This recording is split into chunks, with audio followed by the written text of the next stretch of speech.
Adrian N. Breitfelder, City Clerk, you are hereby directed to call a special session of the City Council to be held on Monday, July 20th, 2026 at 6 p.m.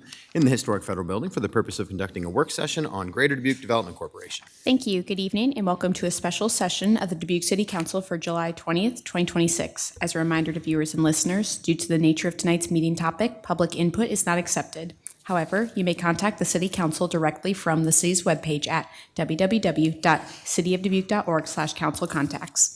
Attendance for the session is as follows. Mayor Kavanaugh. Here. Council members Leyendecker. Here. Resnick. Here. Roussel. Here. Sprank. Here. Staver. Here. Wethel. Here. City Manager Van Milligan. Here. And Assistant City Attorney Lehman. Here.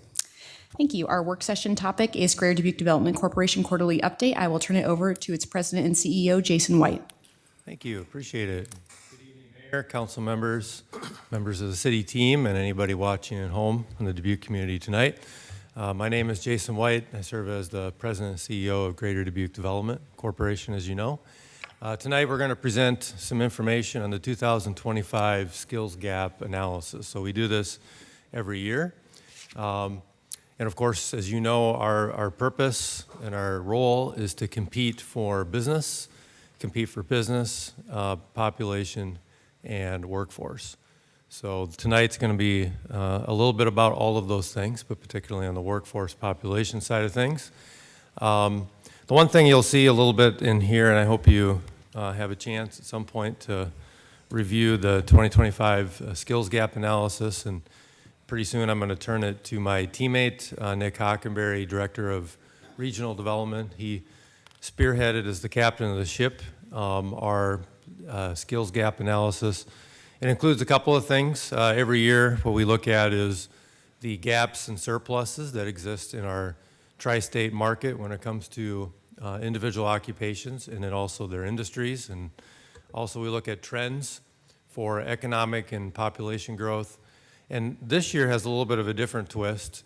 As you're aware, we gather a lot of data as an organization, both from our info actions and our studies, such as the housing studies, and also obviously the skills gap analysis in other ways.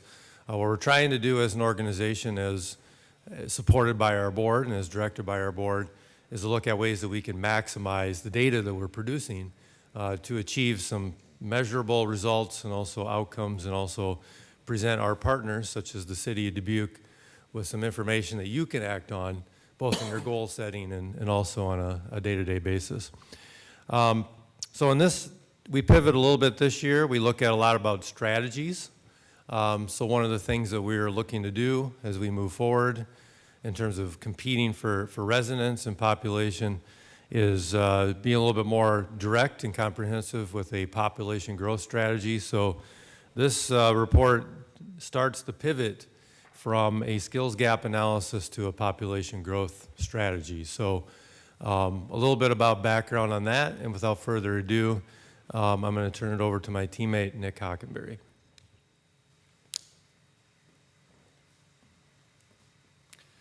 Thank you, Jason. Good evening, Mayor, council members, and of course, city staff. As Jason pointed out, my name is Nick Hockenberry. I'm the Director of Regional Development at Greater Dubuque Development Corporation, and I will be presenting on our skills gap analysis for the past year. We look back and look forward in this report. And every year that we publish this analysis, we look back to see where we've come, and we look forward to see how we can position ourselves to be more successful in the future. So it gives us precision to tackle some of those workforce challenges and opportunities that we see now, as well as the overview to make strategic positioning decisions for the future. And so tonight I'll walk you through the regional data quickly, name some of the strategies that we use to respond to what the data tell us, and then lastly to spotlight one program that I think deserves a special call out. So as I dive in, I'd like to thank the council, who along with Dubuque County and the DRA are our Dubuque Works funders. Dubuque Works serves as the collaborative body comprised of K-12 partners throughout the county and the region as a whole our colleges, the workforce system, and many in the nonprofit community to define and address those workforce challenges and opportunities that we see in the region.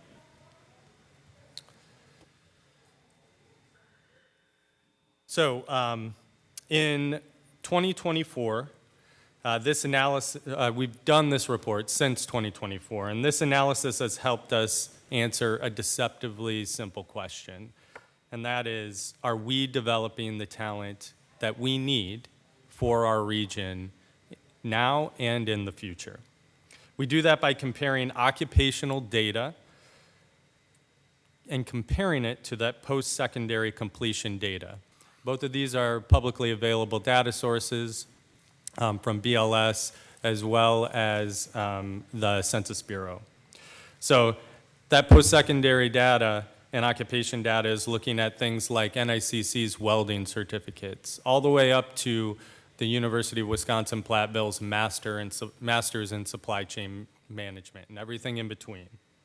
We identify where the gaps are in our region to meet that workforce demand. So let's start with the region as a whole. We define our greater Dubuque region as Dubuque County and the 6 surrounding counties across Iowa, Illinois, and Wisconsin. I've always appreciated the region symmetry there because it lends well to the metaphor that we use, a hub and spoke model, but it really is based on the data. So the more complicated map that you see there is a map put together by the Iowa Workforce Development Organization and their Labor Market Information Division. And that's our labor shed analysis, looking at City of Dubuque establishments, so employers, and where their employees are coming from by zip code. So you'll see the darker the color shows where the higher concentration of employees who report on a daily basis to a City of Dubuque establishment employer throughout our region. You'll see that the spread is pretty far. And a couple of commuting data points that I'd like to highlight. Joe Davies County over to the east, across the river there, 24.6% of their working age population commute into Dubuque County every day. And in Jackson County, it's just slightly less at 21.4% of their working age population. I count myself among them, who come into the Dubuque area every day to work. And this has only grown over the last decade. So we are drawing more and more workers from outlying communities into the metro core here in Dubuque County for work. This is the context for everything that follows. When I talk about the region, it is this interconnected workforce and employer system that doesn't necessarily look at our political boundaries.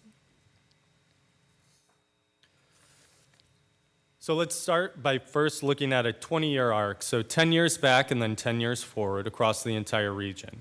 Employment is projected to grow at 3.8% over the next decade. Working age population, on the other hand, is projected to fall by 3.7%.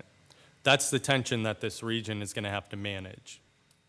Job growth is still there, employers still want to hire, but they have to do so in a shrinking labor market. If we zoom in just to Dubuque County itself, the picture's a little bit different. You'll see that job growth is projected to grow slightly faster at 4.1%, and that working age population has remained roughly flat and is projected to have a slight decline by 2035. Dubuque County is clearly the economic hub of the region, but that just puts more pressure on our workforce system here to deliver for the entire region. The job growth has to be filled by someone, and increasingly it's filled by workers commuting from further afield, which is exactly why we look at a 7-county region for our strategies.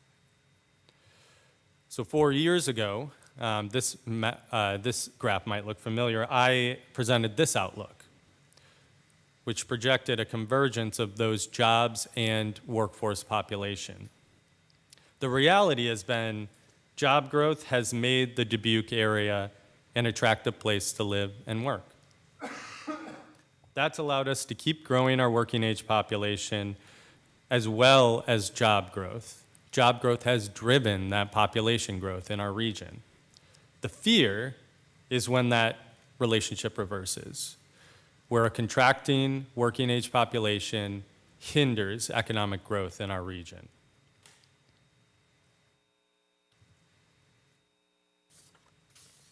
So this next slide is a little bit complicated, but I'll walk you through it here. So this shows the region now and in the next 10 years. It's the same data that we talked about, working age population contracting modestly. But when we look at these different age bands, we'll first start with the under 40-year-old cohorts on the left. This is the early career pipeline, 20 to 39-year-olds. It's contracting over the next 10 years. Modestly, but the timing is what matters here. So then we look at the middle here, so that 40 to 59-year-old cohort, that grows at about 6%. But that's not a new group of workers entering our market here. That is today's 40-somethings aging in place through the data, not a new pool of workers. Now, if we look at the cohort right at the edge of working age population, our 55 to 69-year-olds, that's roughly 49,000 individuals across the region. Over the next decade, all of them will age towards retirement. That's the retirement wave we've been talking about for years. It is now showing up in the data in the next, what we look at, the next period of growth for our communities.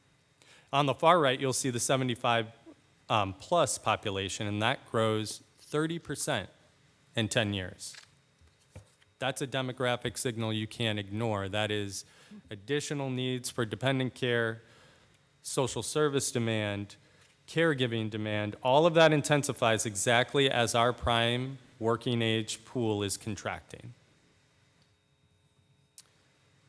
So that brings us to the meat of the skills gap, our guide for where we focus our workforce initiatives. On the screen, you'll see our top industries by employment and their 10-year projected growth rate. So healthcare and social assistance leads the way at over 15,600 jobs, growing at about 5%. Manufacturing is right behind at 14,216 and growing faster at almost 7%. Transportation and warehousing is another standout with 8,000 jobs growing at 6.7%. These are the industries doing the hiring. These are also the industries that drive the gaps that we're going to look at next. So each year, the analysis compares annual job openings against annual completions from the region's training and degree programs. So a skills gap shows up when an occupation's demand exceeds the graduates from an associated training program. So this is where we expect employers will have a hard time filling their workforce needs. A few things changed this year that I'll call out. So post-secondary teachers dropped off the list. That's the only departure from the top 20. Electricians are new at number 20, a trade, a hard skill. And the biggest mover on the list are welders, jumping 6 spots from 20 to 14. Another item to flag would be the childcare workforce gap. That nearly doubled this year, jumping from 19 to 10. The nuance here is that within this business category, we've seen a lot of change over the last handful of years with new childcare centers opening up as well as a couple of closing. But with a net increase of jobs in this category across the region. Two further notes on the list before we go on. So the first two of the occupations here, teaching assistants and childcare workers, they have median hourly wages that are under $15 an hour. That's typically our inclusion threshold in this list because we see that as a family-sustaining wage. We include them anyway because of their impact on the workforce as a whole. If you can't find childcare, you as a working parent may not be able to get into the workforce yourself. So second, I'd also ask you to take a look on the list, at the top of the list, really. The stockers, order fillers at the top, laborers and freight movers, truck drivers, office clerks, assemblers, cooks. Here's why that matters. These are the first rungs of careers in nearly every industry we talk about. They're also the occupations that our regional certificate and diploma programs are designed specifically to serve. So CDL programs to fill the truck driving gap, business and finance programs to fill the bookkeeping gap. The infrastructure to close these gaps exists in our region. The question is throughput and being able to scale those programs to meet the demand in the area. Employment growth is outpacing population growth. The squeeze is real, and no single fix will close these top 20 skills gaps, as well as the others further down the list. That is why we deploy layered solutions, so focused on attraction, retention, and development of workforce in our market. One of those concrete talent development strategies is Opportunity Dubuque. This program was built by Dubuque Works Partners and Northeast Iowa Community College specifically to address what this report identifies year after year. Tuition-free certificates in fields with the largest gaps, think CNC operators, CDL drivers, phlebotomists, CNAs, with coaching support that doesn't just enroll participants, but helps them along the way through to completion of a certificate program and connection to the employer at the end of it. So here's a quick testimonial, if staff can help me on the video here, that'll help deliver that message. Hi, my name's Joseph Lewis. Been in Dubuque, Iowa for 14 years. I heard about Opportunity Dubuque because I know other people that went through the program. It's not just a walk in the park where, hey, you get your class A and then you just get a job. I mean, you really have to keep going, but it's rewarding at the end. Joe has been an excellent example of someone who is really taking full control and use of the services we provide. Sometimes you got to go through a couple hoops to get to where you want to be. So right now I'm where I want to be at Prairie Farms. It's a comfortable job, a job I like. Not only you get to serve the community, I get to come home to my kids every day. That's the greatest part about it, and you making over-the-road money.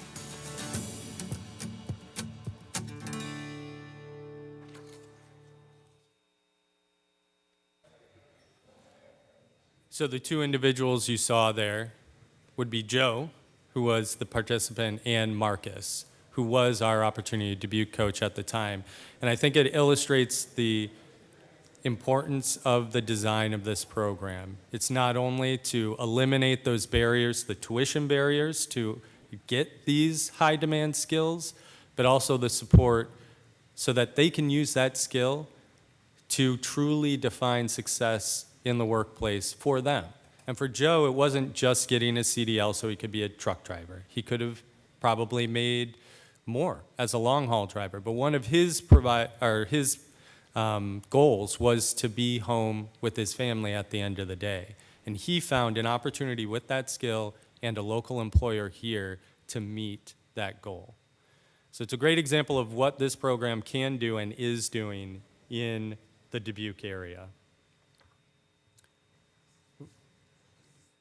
Moving on next, I wanted to pull this up. This is a new analysis that we've done over the life of the Opportunity Dubuque graduates. But importantly, what you'll see here is an accounting of the certificates tied to the openings that we see this year in jobs associated with them. So you'll see all of the major industries hit here with those number of openings that one of our certificate programs can deliver. One of these certificate programs supported by Opportunity Dubuque and Northeast Iowa Community College. So really meeting or designed and positioned to meet the demand that we see here in the community. Pulling the data together, here are 4 findings that we believe shape how we think about the next decade. So the first, high school talent pools, they really do remain the foundation of the skilled workforce development in our market. A substantial share of those top 20 occupations require only a high school diploma or a short certificate or 2-year award. About 2,400 in the annual skills gap across those top 20 skills gaps meet these entry-level pathways alone. Number two, the gaps touch every major industry. And the industries with surpluses on paper, we think of the healthcare industry, for instance. We do produce a number of registered nurses in this region at our higher ed institutions. We know, though, based on the vetting of the data with those employers, that they don't all stay in the community. So that's an important caveat to the data. Our college students are critical and under leveraged. So we know regional institutions attract thousands of students every year. This is the talent attraction work done for us because over 60% of those students are out-of-market students. We need, while those highly skilled individuals go through a graduation, we need to engage them early and in a more robust way upon graduation. And the fourth, the region cannot grow its way out of this. Working age population is projected to fall. 5,500 across the region between now and 2035, with the MSA losing just under 2,000. Birth rates are not going to close that gap. Sustained in-migration is truly the only way to move forward if we intend to grow in the future. Next year, I just wanted to highlight what we'll call 6 of those layered strategies. And the frame is really straightforward. This is built on that focus on the 40 and under individuals and how to grow that part of our workforce over the next 10 years. The first, really focusing on career introduction with our partners at K-12 schools across the region, both in Illinois, Wisconsin, and in Iowa, and the outlying counties here. Number 2, continue to scale Opportunity Dubuque. We've had 4,100 graduates over the last, or over 10 years in that program alone. Those are folks who are going directly into in-demand jobs or continuing their education. We've had a 93% retention rate through those 2 avenues in that program. Number 3, engage and retain our college students. We are doing that at Greater Dubuque through an engagement program, the Community of College program, employer education, engaging international students on pathways into the workforce here. But we need to continue to build that into the future. Number 4, welcoming newcomers. Distinctively, Dubuque has done a great job of engaging newcomers to Dubuque and the surrounding region over the years. We've had 1,600 newcomers come through that program. But we can't do it all. And so we've encouraged our partner organizations like Dyersville, for instance, Dyersville Economic Development, establishing their own unique version of Distinctively Dubuque for the newcomers in their community. We need to continue to expand that across the region.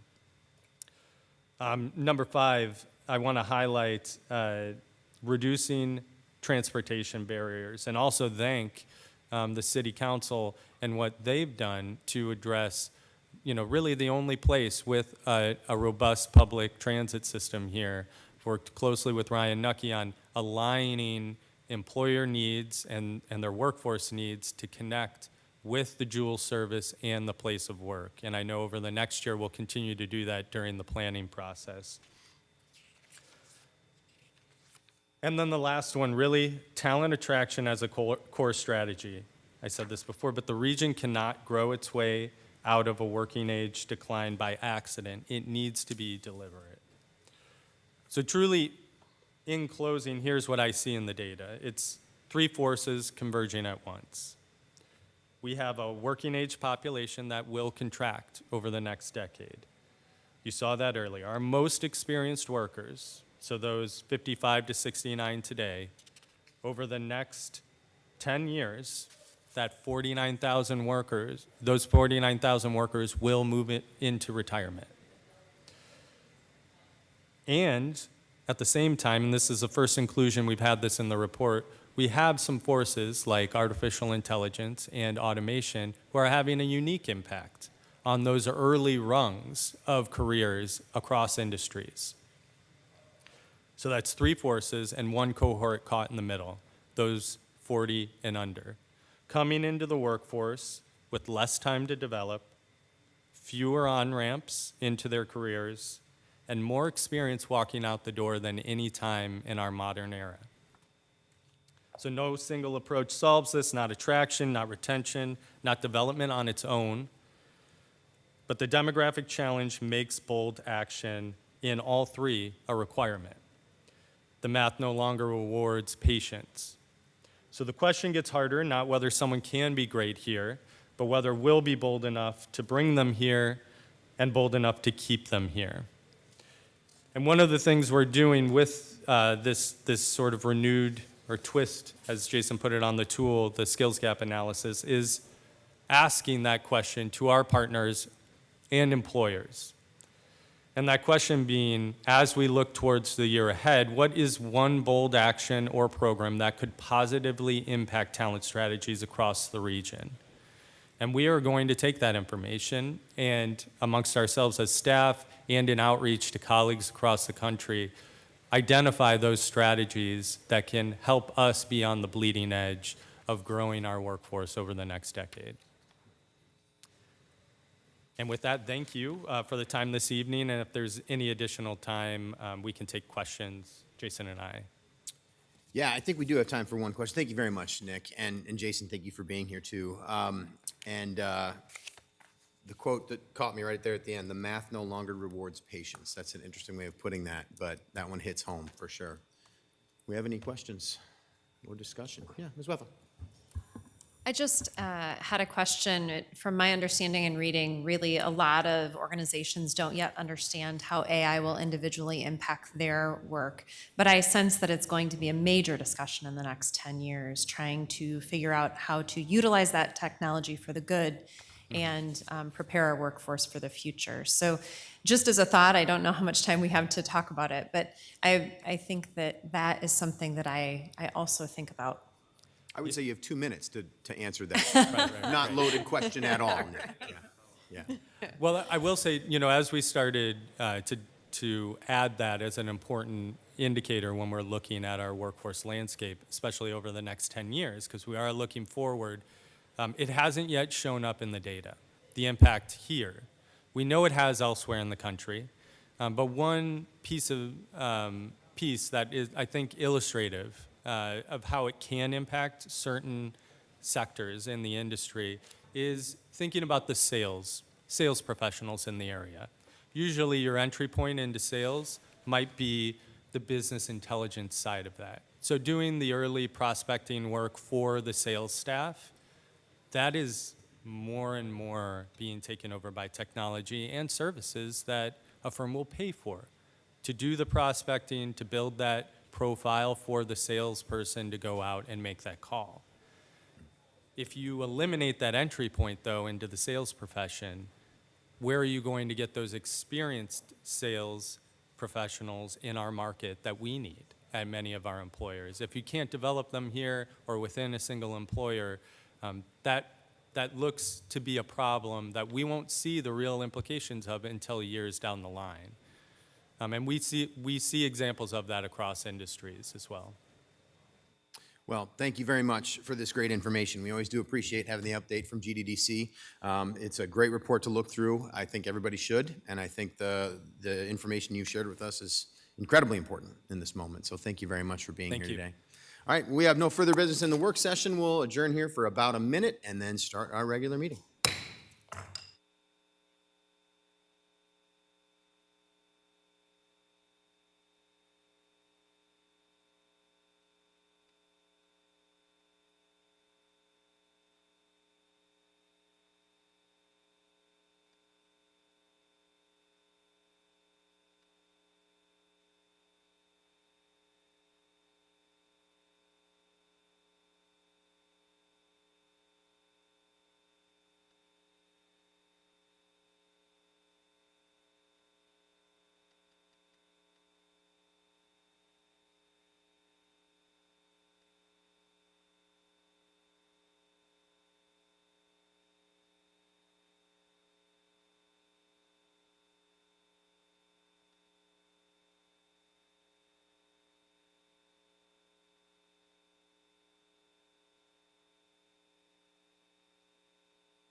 Adrian N. Brightfellow, the city clerk, you are hereby directed to call a regular session of the city council to be held on Monday, July 20th, 2026 at 6:30 PM in the historic federal building for the purpose of conducting such business that may properly come before the city council. Thank you. Good evening and welcome to a regular session of the Dubuque City Council for July 20th, 2026. As a reminder to our participants, you can provide in-person input or virtual audio and written input during the sections of the agenda where public input is accepted. Input options during the live meeting include in-person attendees may approach the podium when the mayor asks if there is any public input on the item they would like to speak to. Remote attendees can log into GoToMeeting using the login links, phone numbers, and access code that appear on the broadcast and live stream and posted on the front page of the meeting agenda. This option includes audio input and written chat input. If you are participating via computer, indicate which item you would like to speak to in the chat function or note that you would like to speak during the appropriate section. If you are participating via phone, indicate which item you'd like to speak to during the appropriate section. All comments, whether in person or virtual, must be accompanied by a name and address.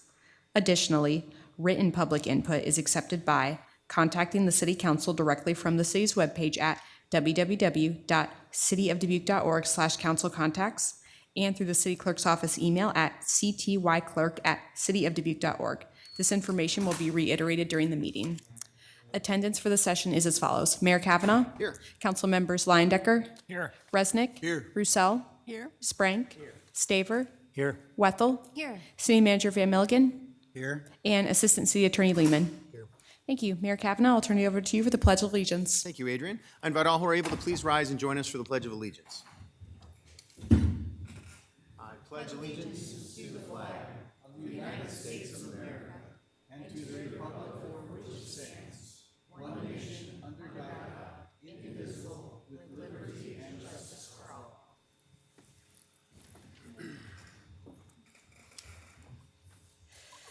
Next, we have swearing in of Police Chief Joe Meserich. All right, Mike, I think you're leading the charge here, right?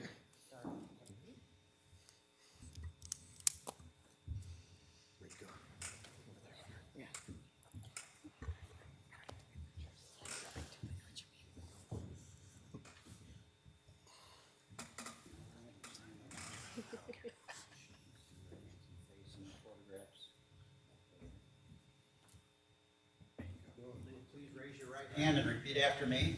I state your name. I, Joe Messrich, Do solemnly swear do solemnly swear that I will support the Constitution that I will support the Constitution of the United States of the United States and the Constitution and the Constitution of the State of Iowa, of the State of Iowa, and that I will faithfully and that I will faithfully and impartially, and impartially, to the best of my ability, to the best of my ability, discharge all the duties discharge all the duties of the office of Chief of Police of the office of Chief of Police as now as now or hereafter or hereafter required by law. required by law. Congratulations, Joe.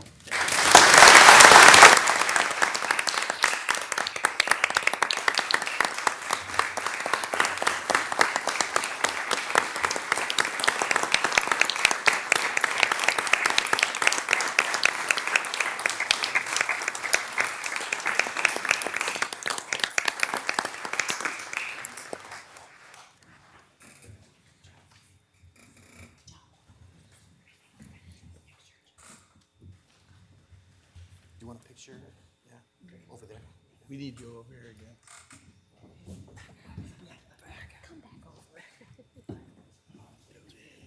This is fun. Do we move them down? Let's just get back.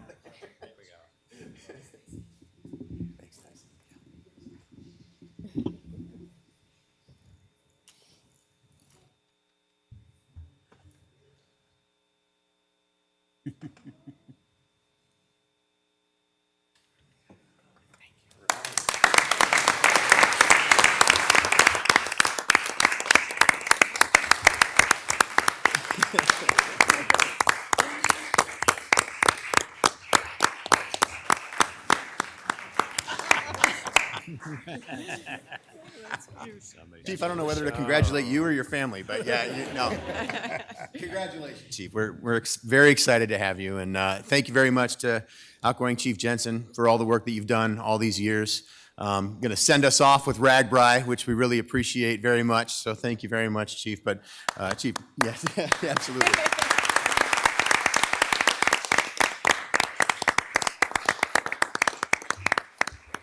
But Chief Mesrich, we're really looking forward to working with you. So thank you very much for your service. Yeah. All right, Adrian. Next, under presentations, we have U.S. Food and Drug Administration's Voluntary National Retail Food Regulatory Program Standards Recognition.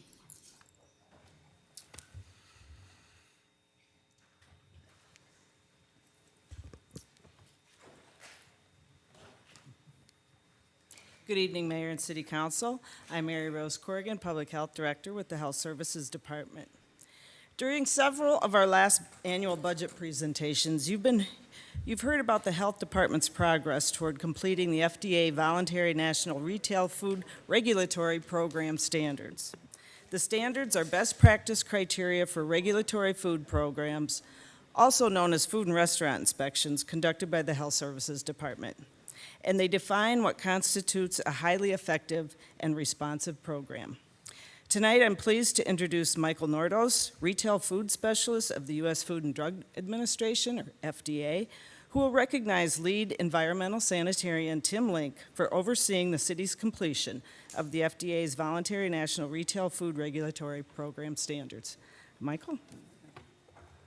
I have a letter for you, Tim, of congratulations and a certificate. Mayor, members of the City Council, I appreciate you giving me a few minutes to speak with you because what's going on today is a very big deal. So let me tell you a little bit about the accomplishment that your city has done. So I'm here, first of all, on behalf of our director, Lori Farmer. She's the director at the FDA's Office of Retail Food Protection, to recognize the City of Dubuque Health Department for an outstanding accomplishment. So the FDA Voluntary National Retail Regulatory Program standards are considered the national benchmark for what a retail agency hopes to achieve. They evaluate every aspect of a health department's food protection program, from inspections and training, quality assurance, emergency response, management of their data, use of their funding, and continuous improvement. Achieving all 9 standards is extremely difficult. It takes years of leadership, sustained funding, documentation, quality improvement, and a commitment from every department leadership, elected officials, and staff. Very few jurisdictions across the country have accomplished this, making Dubuque's achievement truly exceptional. There's a handful of agencies, city, state, and local, across the entire United States that have accomplished what the Dubuque Health Department accomplished last month. So this recognition belongs to the dedicated environmental health staff who perform the work every day, to the leadership of the health department, and to the city council. One of the 9 standards specifically evaluates whether a governing body provides the support and resources necessary for a successful public health program. So your continued investment helped make this achievement possible. So kudos to all of you sitting up here. So I've had the privilege of working alongside Tim and some of the other staff throughout this process, and I can personally say that this recognition is well deserved. This wasn't achieved in a single year. It represents years of hard work, a continued commitment to protecting the health of the public and the citizens of the city of Dubuque. So on behalf of the U.S. Food and Drug Administration, our director, Lori Farmer, it's my honor to present to the city of Dubuque a certificate and letter recognizing the achievement and successful completion of all 9 of the program standards for the FDA. So congratulations to all of you and to Mary and Tim. So we have a certificate, which is very hard to earn.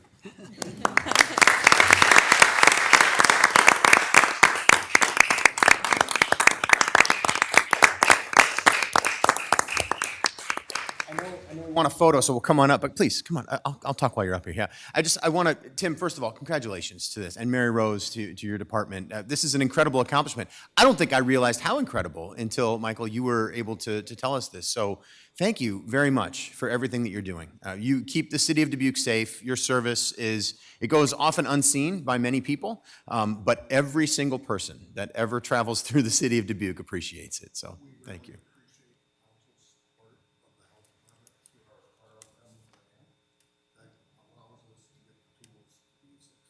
Well, thank you, Tim. Thank you very much.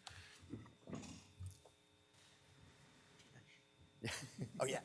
I am kind of short. So.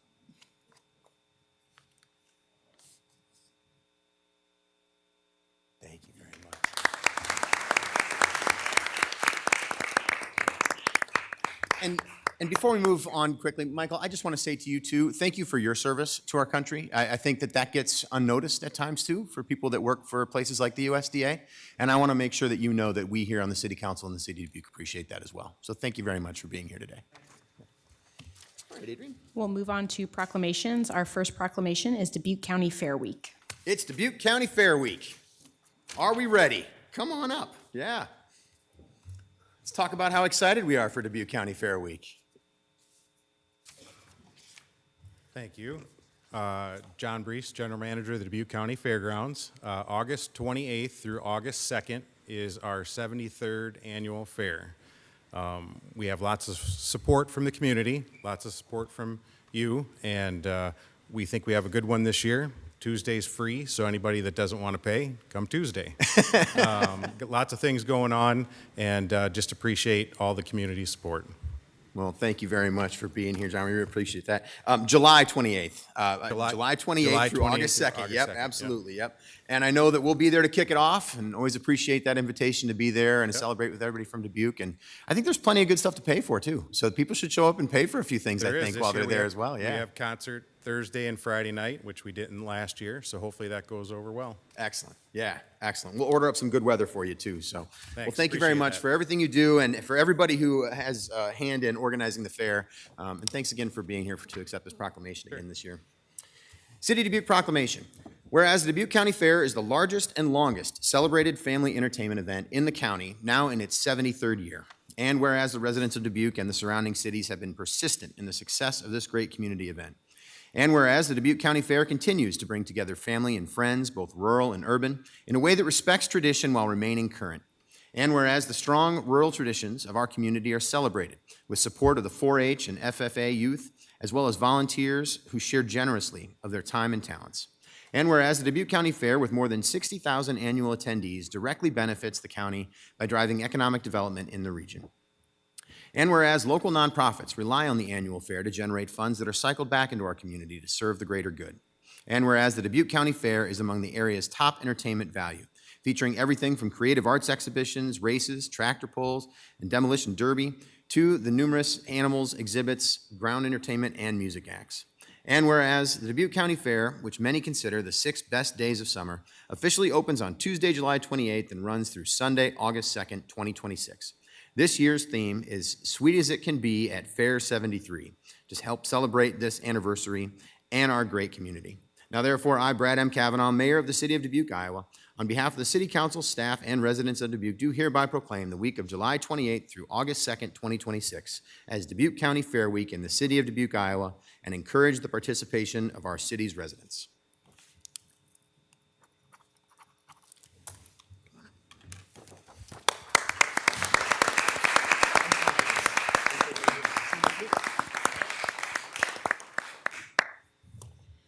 Our second proclamation is Community of Colleges Week. All right. Somebody who's not a stranger because he was just here 15 minutes ago, Nick Hockenberry. Good evening, Mayor, council members, and city staff. So my name's Nick Hockenberry. I am the Director of Regional Development at Greater Dubuque Development Corporation. I'm honored to be here tonight to introduce this proclamation recognizing Community of Colleges Week, to be celebrated from August 3rd to August 7th, 2026. This moment marks the beginning of our offices and many other partners throughout the region's engagement with colleges for the 2026-2027 school year. And with it, our renewed commitment to the students who come to the Greater Dubuque region, those just arriving, those returning, and those who've traveled here from across the Midwest and around the globe. These students don't just fill our classrooms and campuses, they fill jobs, they bring new ideas, launch initiatives, volunteer their time, and breathe life into our communities. Our colleges and universities are not just amenities, they are economic drivers, community anchors, and engines of innovation and leadership. And their students are exactly the kind of talent every community is competing to attract. In this region, we recognize their value and we work to show them their opportunity here. We are deeply grateful to the City of Dubuque for not just saying students matter, but showing it through actions like continuing free Juul service for college students at institutions within the city, and supporting events and efforts that build a sense of place and belonging. This proclamation affirms that commitment and amplifies the message we're proud to share to every student who calls this region home. You can be great here. Thank you, Mayor, Council, and many higher education partners for joining us this evening. Well, thank you very much, Nick. Very well said, for sure. If you are representing a higher education institution here in Dubuque, could you raise your hand for us, please, so we can see you? Thank you so much. Let's give them a hand, please.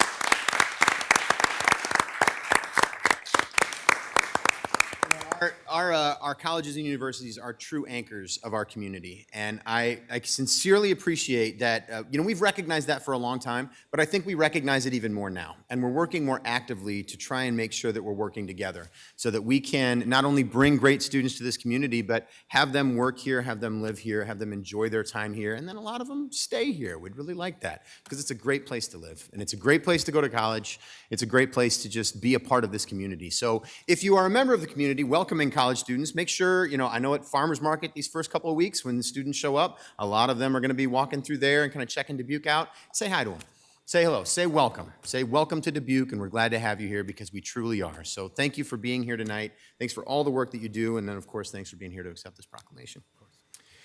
City of Dubuque Proclamation. Whereas the residents of the city of Dubuque and the greater Dubuque region recognize the vital role that our colleges and universities play as cornerstones of economic prosperity, cultural vitality, and community advancement.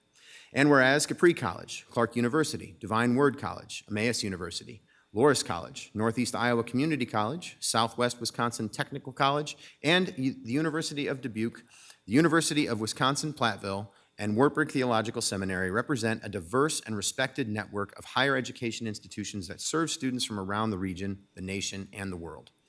And whereas Dubuque's higher education sector is a key economic driver, educating tomorrow's workforce, employing hundreds of professionals, attracting visitors, and fostering innovation and civic engagement across the tri-state area. And whereas the students who choose to live and learn in the Dubuque region enrich our neighborhoods, strengthen our talent pipeline, and help shape the future of our community. And whereas the City of Dubuque expresses its deep appreciation for the contributions of the students, faculty, and staff at each institution and affirms its commitment to fostering an inclusive, welcoming, and opportunity-rich environment for all. And whereas Dubuque College Visit Week, August 3rd through the 7th, brings prospective students and families to our city, showcasing the high-quality educational opportunities and exceptional quality of life our region offers. And whereas this week also serves as a time to celebrate and promote the collective strength and value of the greater Dubuque region's higher education community. Now therefore, I, Brad M. Kavanaugh, Mayor of the City of Dubuque, Iowa, on behalf of the City Council, staff, and residents of Dubuque, do hereby proclaim the week of August 3rd to August 7th, 2026 as Community of Colleges Week.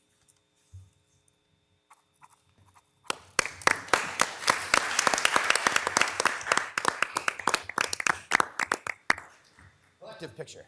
Yes. Thanks a lot. Yeah. Thanks for the presentation. Hi, everybody. How's it going? Thanks for being here. Yeah, nice to see you. Thanks for being here. Hello. Thanks for being here. Thanks for being here. Hey, how you doing? Thanks for being here.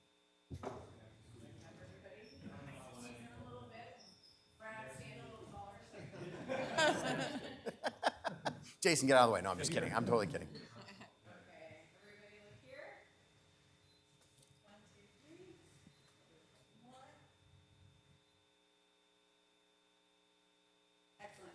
Thanks, everybody.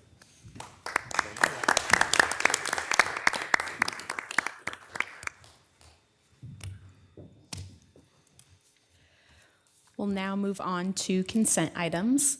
At this time, anyone participating in the meeting in person who would like to discuss one of the consent items, please approach the podium when the mayor asks if there is any in-person input and state your name and address.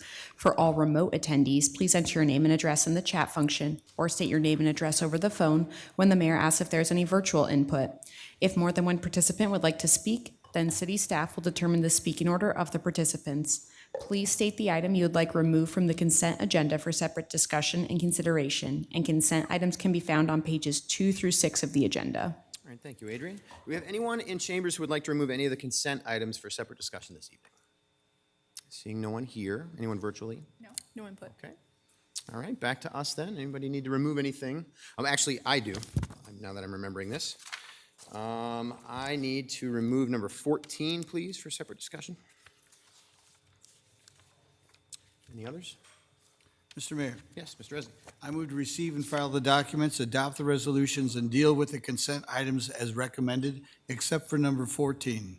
Second by Wethel. Got a motion by Resnick, second by Wethel. Adrian, would you call the roll, please? Wethel. Aye. Resnick. Aye. Kavanaugh. Aye. Leyendecker. Aye. Roussel. Aye. Sprank. Aye. Staver. Motion passes 7-0. All right, number 14, I entertain a motion to get it on the table, please. Mr. Mayor, Ms. Roussel? I move to receive and file and approve. Number 14. Second by Sprank. Got a motion by Roussel and a second by Sprank. All right, this item is the contractual services agreement with Crescent Community Health Center. As I mentioned in the past, my wife is employed by Crescent Community Health Center, and therefore I'd like to abstain from this item since this involves a direct contribution from the city of Dubuque to Crescent Community Health Center. Any further discussion? All right. Motion here is to receive and file and approve. Adrian, could you call the roll, please? Wethel. Aye. Resnick. Aye. Leyendecker. Aye. Roussel. Aye. Sprank. Aye. Staver. That motion passes with 6 ayes and 1 abstention. We'll move on to items set for public hearing. We have 4. First is Communications Facility License Agreement, NCWPCS MPL, 29-year Sites Tower Holdings LLC for August 3rd, 2026.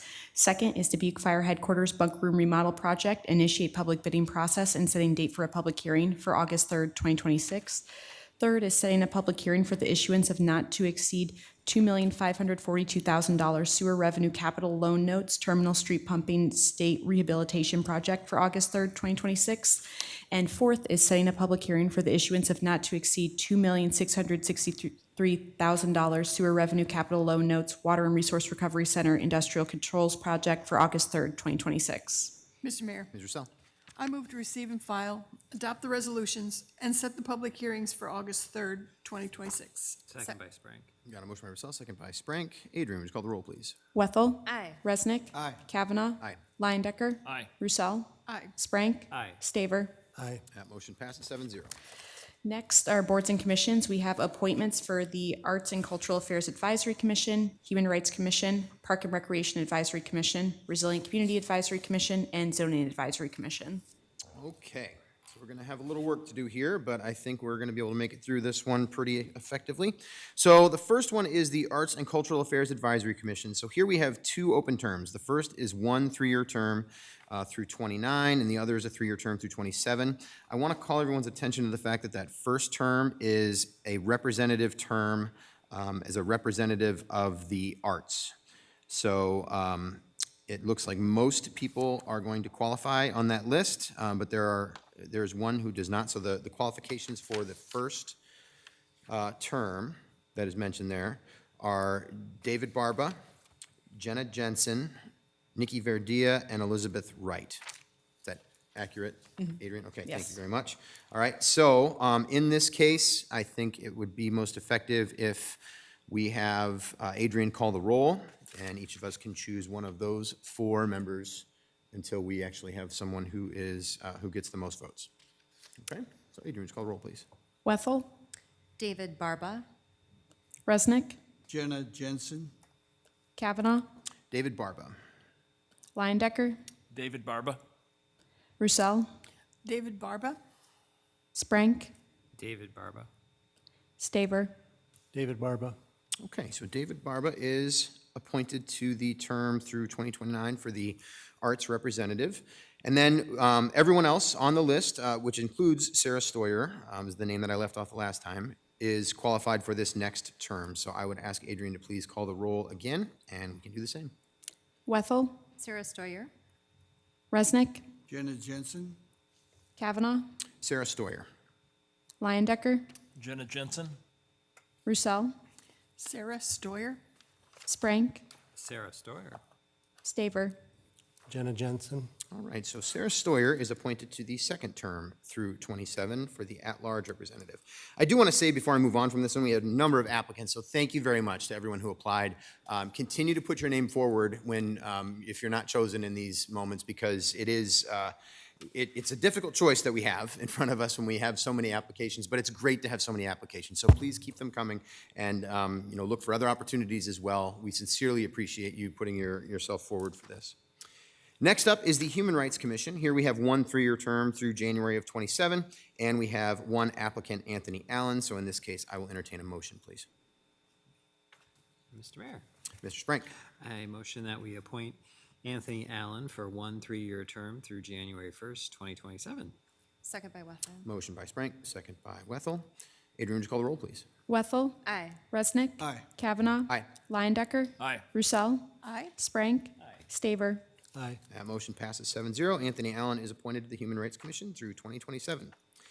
Next up, Parks and Recreation Advisory Commission. Here we have one 3-year term through 2029, and we have one applicant, Carly Herman. I will entertain a motion here, please.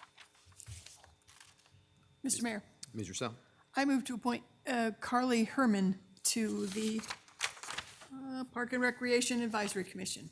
Second by Wethel. Motion by Roussel, second by Wethel. Adrian, would you call the roll, please? Wethel. Aye. Resnick. Aye. Kavanaugh. Aye. Leindecker. Aye. Roussel. Aye. Sprank. Aye. Staver. Aye. That motion passes 7-0, so Carly Herman is appointed to the Parks and Recreation Advisory Commission. Next, we have the Resilient Community Advisory Commission. Now, here we have a number of things going on, but in the end, I think we're going to be able to take a motion on this one.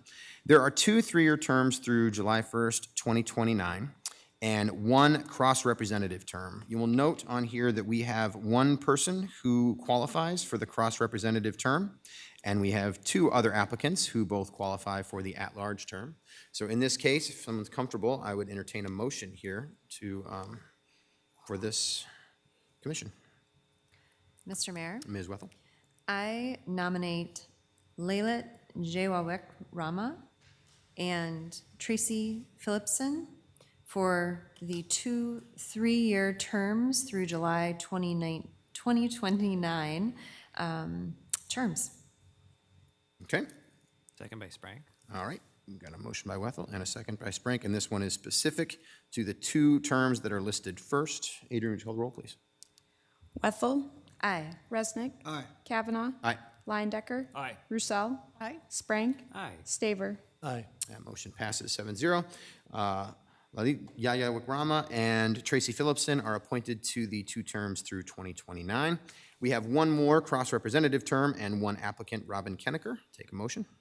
Mr. Mayor, Ms. Wethel. I move to nominate Robin Kennecker to one cross-representative term coinciding with the term on the original appointed board or commission. Second by Sprank. Got a motion by Wethel, second by Sprank. Adrian, would you call the roll, please? Wethel. Aye.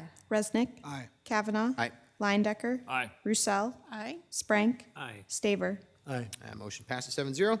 Robin Kennecker is appointed to the Resilient Community Advisory Commission for the cross-representative term.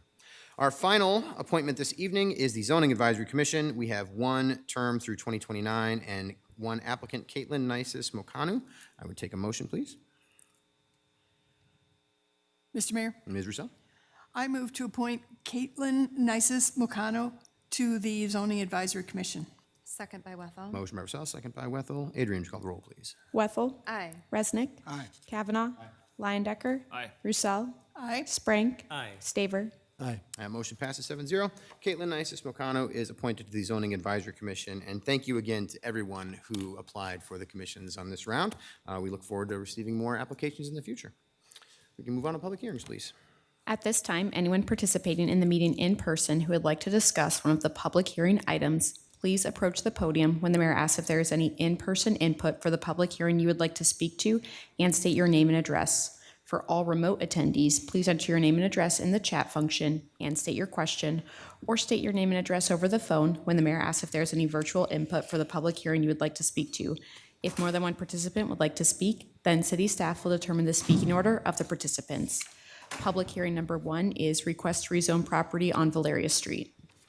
Mr. Mayor, Mr. Resnick. I move to receive and file. I further move that the requirements that a proposed ordinance be considered and voted on for passage at 2 council meetings prior to the meeting at which it is to be finally passed be suspended. Second by Sprank. Got a motion by Resnick and a second by Sprank. Wally, please. Yes, good evening, Mayor and City Council members. Wally Wernmont, Planning Services Director. The request before you tonight is to rezone 3 parcels from R1 Single Family Residential to R2A Alternate 2 Family Residential zoning district. This is a map of the properties in question. There are 3 parcels. They're highlighted in the black and white striping. It's located along Valeria Street.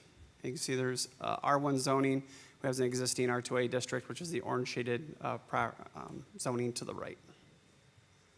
This is our notification map. We do notify all property owners within 200 feet of the area to be rezoned. So all property owners that are highlighted in yellow did receive a notice from our office with regards to the public hearing before the Zoning Advisory Commission.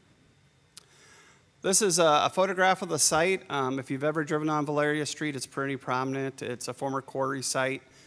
It's been vacant for several years. Historically wise, it used to house the Vinegar Works site, historically, a long time ago.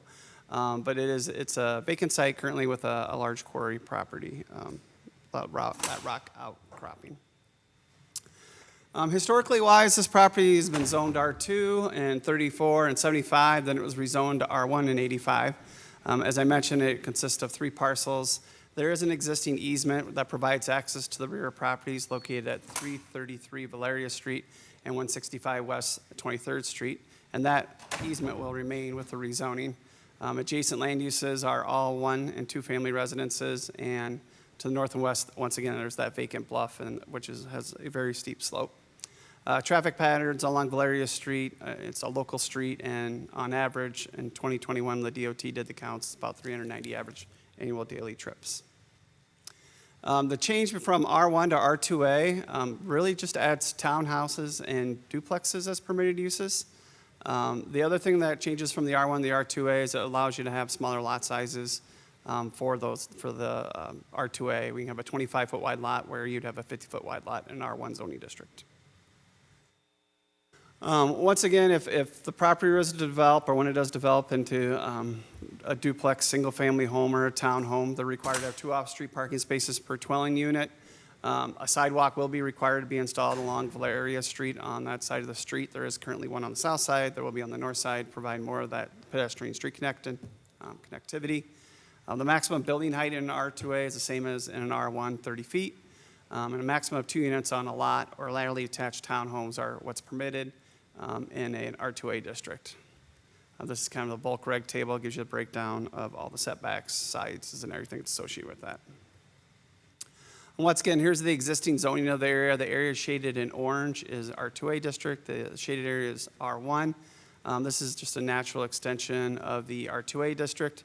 There is a property located there, the house with a star right at the intersection of 23 and Valeria Street. They were kind of informed that they could rezone to R2A if they would choose to do so. At this time, they decided not to. It is more advantageous for them if they're rezoned to R2A just because it allows a little bit more density and setbacks. But they decided they would like to remain as R1, single-family residential. There was public input. Once again, we do notify all property owners within 200 feet. We did receive a couple calls from our office. A lot of them were two of them were just inquiry calls about what's going on, why are they rezoning, what would be allowed in an R2A district. And then we had one call from Dorothy and Ralph Keeler, who also attended the meeting. They spoke in opposition to the request, noting concerns with traffic, parking, and potential development density. And then we also had Vicki and Jeff Doyle at 333 Valeria Street. They're the ones that are located at that single-family home.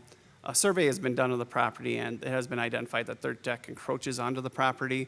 I know that the property owner in question has already spoke with that property owner and is looking at trying to address that encroachment with regards to that onto their property. So by a vote of 5-0, the Zoning Advisory Commission recommends the City Council approve the rezoning request, and a simple majority vote is needed for the City Council to approve this request. All right. And I have any questions if you have any. All right. Also, I just want to note the property owner is here. If you have any questions, they're available to be able to ask any questions to him too. So, All right. Thank you, Wally. Well, we're in a public hearing to consider City Council approve a request from Eric McFadden to rezone property on Valeria Street from R1 Single Family Residential to R2A Alternate 2 Family Residential. Do we have anyone here in chambers to address us on this item this evening? Seeing no one here. Anyone virtually? No input. Okay. All right. Then I'll bring it back to us for any discussion. Mr. Mayor? Yes, Mr. Resi. So this is the very first step that we need to do, and then there'll be other questions and things coming before us. Is that correct, Mr. Wernimont? That we're going to be looking at, the space around the house, like you say, the setbacks and other things, because it is an increase in density, but it's not an unreasonable request, because we do have standards, right? That we have that must be fulfilled. And is there a nearby park, by the way? What's the closest park? That's a good question. Comiskey Park is located several blocks away from them. Just in the nearest school used to be Fulton at the time, but yeah, there's not a lot of recreational parks that I can think of in my head that's close by. Okay.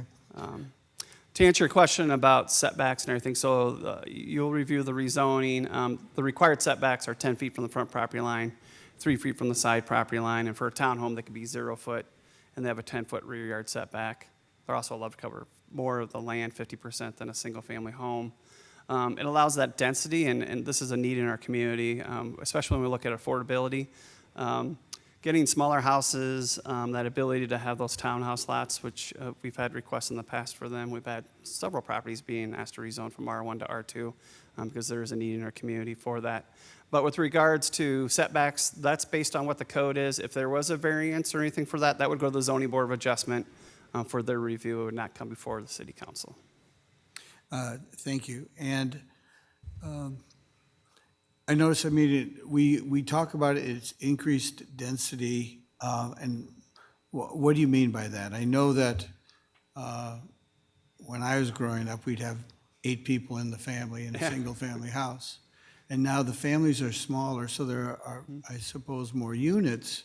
But is it really an increase in density? It might be. But how do you talk about density? I'm defining density as number of just residential units, not the number of individuals lived in them. The average family household size has reduced since the 50s, 60s, 70s, 80s. It's actually getting more and more. And then our individuals aren't having kids until they're later in life. I grew up, I have 7 brothers and sisters. I have a twin brother and a younger brother, another set of her twins. So gone are those days. We're seeing more and more of the average family household size being either 1 or 2 kids. And a lot of times from that density level, and especially smaller housing, and maybe 1 bedroom or 2 bedroom, that really kind of controls that density side of things. Although we are seeing, individuals, and I think you just heard tonight talking about trying to retain our youth. Trying to afford a home is very difficult. So you see a lot of college students coming back home, living with the parents while they're trying to generate that income to be able to afford a down payment, of which in an R2A district, which is kind of like our Washington neighborhood areas, smaller lots, more vertical, it brings the house price for new construction down. It makes it a little bit more affordable and everything that's associated with that. So. And finally, the final plan will include the parking issue, right? Generally, we have 1.5 allowed per unit. Is that how that? Yeah, and typically with duplexes, we usually see two parking spaces per each unit, 1 inside the garage and 1 in the driveway. If they cannot provide the required amount of parking, then we have to do a parking variance and go before the Zoning Board of Adjustment. We would notify everyone within 200 feet of the property and go through that public hearing process. And the board heard the neighbors' concerns, and they still voted 5-0. I appreciate that they talk about safety of the neighborhood, and we hope that this will be a safe neighborhood and a good addition. But thank you very much. Thank you, Mr. Mayor. Mr. Sprink. Thank you. Thank you, Mr. Mayor. I've got no concerns with this. The land's been sitting idle for nearly 100 years, and I'm happy to see that a smaller developer is stepping up to try to build something, potentially smaller houses or townhouses. So many folks in my neighborhood want to see that, so I'm excited to see that this weird little corner lot that's just been sitting there for almost 100 years, somebody wants to do something with it. So I'll be approving this one. Thank you. Thank you. Anyone else? All right. Well, Wally, thank you very much for the information, and thanks to the Zoning Advisory Commission and everyone who provided input. I tend to agree, I think, mostly with what I just heard from Mr. Sprank. I think that this is a good addition. I don't see anything really inappropriate with this rezoning, and I think it has the opportunity to be able to provide as you mentioned, a little bit more density to the neighborhood, but in a way that is not going to overwhelm it. And I don't think we ever really are trying to overwhelm a neighborhood for sure. So I think it's good to be able to have something like this. So I look forward to seeing this here and some new housing being provided in the city, and we'll be voting for this rezoning. All right. With that, motion here is to receive and file and waive the 3 readings. Adrian, would you call the roll, please? Wethel. Aye. Resnick. Aye. Kavanaugh. Aye. Leindecker. Aye. Roussel. Aye. Sprank. Aye. Staver. Aye. That motion passes 7-0. Mr. Mayor, Mr. Resnick. I move the final consideration and passage of the ordinance. Second by Sprang. Motion by Resnick and a second by Sprank. Adrian, would you call the roll, please? Wethel. Aye. Resnick. Aye. Kavanaugh. Aye. Leindecker. Aye. Roussel. Aye. Sprank. Aye. Staver. Aye. That motion passes 7-0. Public hearing number 2 is public hearing for sale of city-owned property at 2527 Washington. Mr. Mayor, Mr. Sprank. I motion that we receive and file and adopt the resolutions. Second by Wethel. I got a motion by Sprank and a second by Wethel. Mike, please. Thank you. Housing and Community Development Director Maddie Haberlin is recommending City Council approve the purchase agreement to sell city-owned real property located at 2527 Washington Street. The property at 2527 Washington Street was acquired by the City of Dubuque to be rehabilitated and sold to a low to moderate income first-time home buyer. Rehabilitation of this property was completed and it was listed for sale in May of 2025. The original asking price was $210,000, but over time was reduced to $199,500. The criteria that were used to select the buyer is as follows. Number 1, price is the appraised value or a lower value set by the Housing Department to remain affordable. Number 2, a low to moderate income household. Number 3, first-time home buyer. Number 4, a housing choice voucher participant. Number 5, participant in home ownership ready programs with the City of Dubuque or its partners, such as DePaco's credit repair program. The city received an offer from Jacob Betka, who met the criteria, and the offer was accepted on June 15, 2026. I concur with the recommendation and respectfully request Mayor and City Council approval. Thank you, Mike. We're in a public hearing to consider City Council approve the purchase agreement of city-owned real property located at 2527 Washington Street. Do we have anyone here in chambers to address us on this item? Seeing nobody here. Anyone virtually? Nope. Okay. Back to us for any discussion then. Yeah, Ms. Rousseau. Thank you. I think these opportunities are very exciting, and it's just wonderful to see someone become a first-time homeowner and that they've gone through all the processes and that they're prepared to be a responsible homeowner. It's just really exciting. So congratulations to Mr. Bedka. Thank you, Ms. Rousseau. Yeah, Mr. Sprank. Thank you, Mr. Mayor. Yeah, I toured the home when it was up for sale. Beautiful addition to the neighborhood. Glad that someone was willing to purchase it. So I'm going to welcome Mr. Beck to the neighborhood. So thank you. Thank you. And I'll just throw in thank you to the city staff for their work on this. I know these are, it's always a bit of a lift to do these projects, but really appreciate that we have such great partnerships to get them done. Okay, motion here is to receive and file and adopt the resolution. Adrian, would you call the roll, please? Wethel. Aye. Resnick. Aye. Kavanaugh. Leindecker. Aye. Roussel. Aye. Sprank. Staver. Aye. That motion passes 7-0.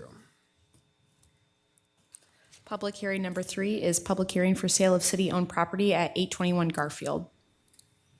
Mr. Mayor, Mr. Sprank. I motion that we receive and file and adopt the resolution. Second by Wethel. Motion by Sprank, second by Wethel. Mike, please. Thank you. Housing and Community Development Director Maddie Haberlin is recommending City Council approve the purchase agreement to sell city-owned real property located at 821 Garfield Avenue. The property was acquired by the City of Dubuque to be rehabilitated and sold to a low to moderate income first-time home buyer.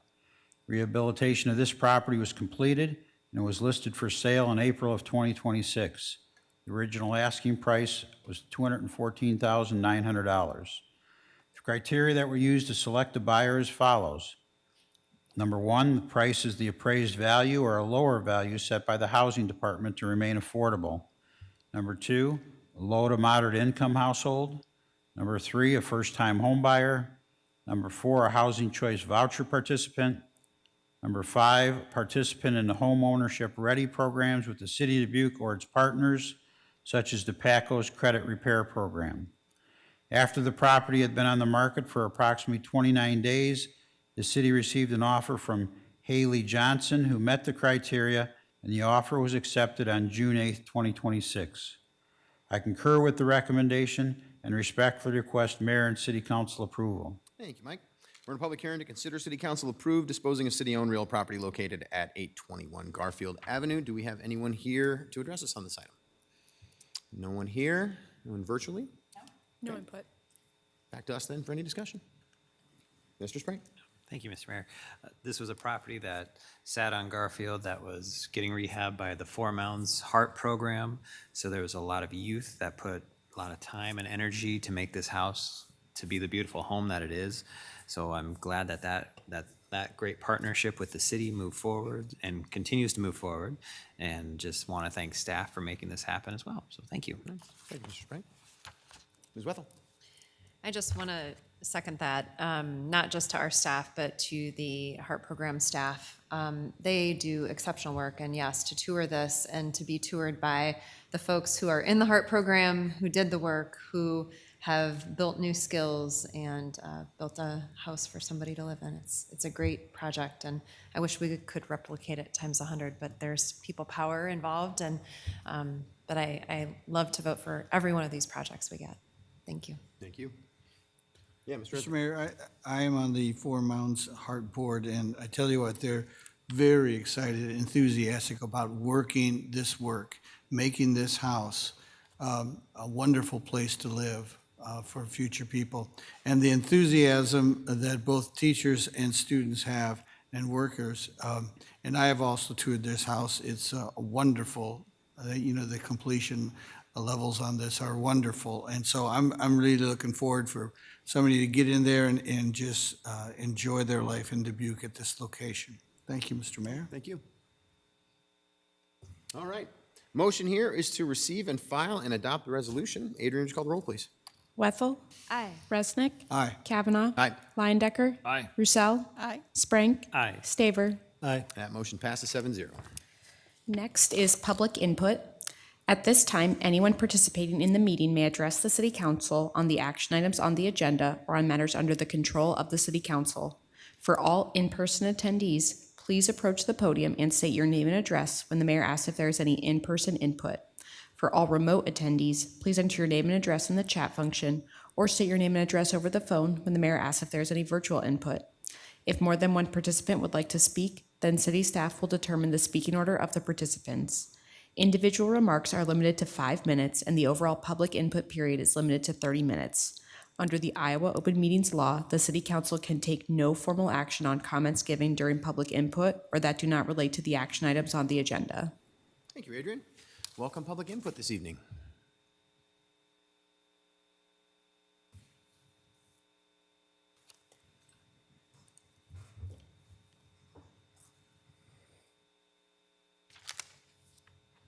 So somebody has to be first, right?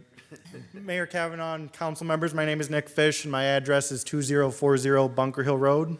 I'm speaking as an NICC trustee tonight, representing the Dubuque Community School District. I saw a few of you at the town clock lighting a few weeks ago, which was a great night for the city of Dubuque.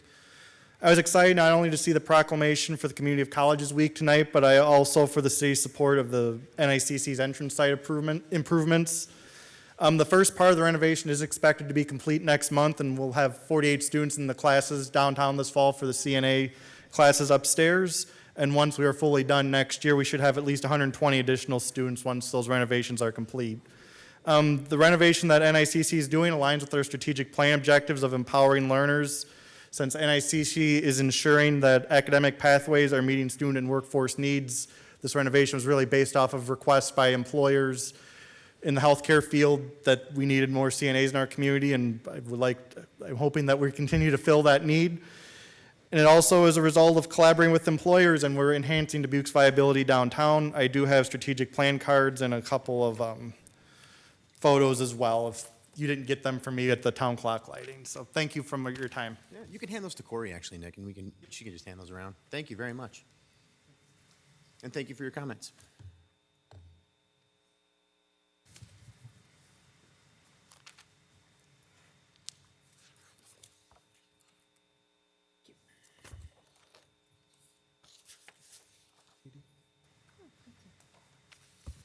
Good evening, Mayor, Council, staff. Rob McDonald, 3399 Eagle Point Drive. I'm here to speak about the greenhouse Lexan replacement, all the materials that make it a greenhouse. I'm not opposed to the project. How it was carried out, I think, is some comments I want to make. It appears the project had been requested to be improved starting back in 2022, and for whatever reason, it wasn't a priority. The Lexan had become brittle and yellowed and affected the light. Well, it appears there was a storm last fall, so there was a decision made to go ahead and fix this, and there were reasons to do the entire greenhouse, because if we're going to bring people in and fix part of it, sometimes there's economies of doing that. I question the amount of damage that triggered that kind of project to go forward, because the damage happened last fall and it wasn't repaired until last month. The city council touts the ultimate transparency of the budget process with the multiple meetings that you conduct covering it. There's $900 cell phones that have to go through the budget process. I've seen this council debate $10,000 for a marketing expenditure with the airport. Seen them debated that for 30 minutes. Yet a $146,000 expense, where the majority of the dollars spent went to what I'd call normal capital improvements, sailed through on a consent agenda in February. That's not transparency at its highest level. Meanwhile, there are two historic structures at Eagle Point Park with tarps on the roof. The roofs have been bad for a long time. I question we have staff picking priorities without guidance from this council on a $146,000 project. It's not lost on me that this $146,000 future expense, which with the work being done last month, was never highlighted in public meetings prior to the park's budget meeting April 13th. And we all know I was speaking a lot about the greenhouse and the economic viability of it. This piece of information was added to a memo released after the budget on April 20th, after the budget meeting was completed. And again, this is not the kind of transparency that we talk about. Matt Kelsovich's memo recommending this work being done last October to the city manager stated fiscal year 2025 general fund savings was identified as the funding to support this project. But remember, all of the fiscal year 2025 general fund savings, I believe, was used to support subsidizing Denver Air flights, which weren't in the budget either. At the time of this memo in October, that fact had not yet been daylighted. That's not transparency as well. A couple other things, and it appears now this project will be funded through a budget amendment later this year for fiscal year 2026 or 2027. It's confusing. So it appears from the memo there was one bid. There was a local supplier who, there's freight savings having someone local, and also the expertise of having someone local, but the contractor on the form was out of Connecticut. I'm not sure about that. And a final thing, the short form, the city form, is called the short form for public improvement contracts. It specifically says at the heading that it's for projects less than $100,000. There's two check boxes at the top to start the form, and it says, is it less than $25,000 or is it $25,000 to $100,000? Neither box was checked. You get down through the form, and the estimated cost of the project was $146,000 on a form for projects less than $100,000. So here's the punchline and why I'm here tonight. We have a six-figure project, which was largely a capital improvement, is unbudgeted, approved to proceed by staff based on minor storm damage, that's my opinion, and submitted on an incorrect form with only one bid and approved by city council under a consent agenda. It appears sloppy, and it doesn't have the transparency, I think, that it requires. It's obvious to me this project, it doesn't seem like an emergency fix because it wasn't completed for 9 months. It should have gone through the full budget process. The transparency that is so often talked about doesn't match the actions all the time in this city. Actions speak louder than words, as we know. This city council owes its citizens a higher level of attention paid to the fiduciary duties you have as elected officials. This particular instance is how citizens, unfortunately, come to think that this council rubber stamps items, which I know you spend a lot of time in the details, but this is one of those instances where probably more detail could have been spent. We've seen that the typical annual budget process demonstrates the level of detail that require council approval for $900 cell phones and maybe even $2,500 office furniture additions. That sets the bar at a certain level for citizens' expectations. This particular non-budgeted $146,000 expenditure raises people's eyebrows. The city is taking extraordinary steps to keep rain out of a greenhouse when we have historic structures at Eagle Point with tarps on them, awaiting grants to come in to fund their repair. In my opinion, something is wrong with the process and the priorities that drive expenditures like this in our city. Thank you for your time tonight, and thank you for your service to our city. Thanks, Rob, for your comments. Anyone else this evening? Anything virtually? No. All right. No written input. All right, we can move on to action items. Action item number 1 is stormwater commencement of charge ordinance update. Mr. Mayor, Ms. Russell. I move to receive and file, and further move that the requirement that a proposed ordinance be considered and voted on for passage at 2 council meetings prior to the meeting at which it is to be finally passed be suspended. Second by Wethel. Motion by Russell, second by Wethel. Mike, please. Thank you.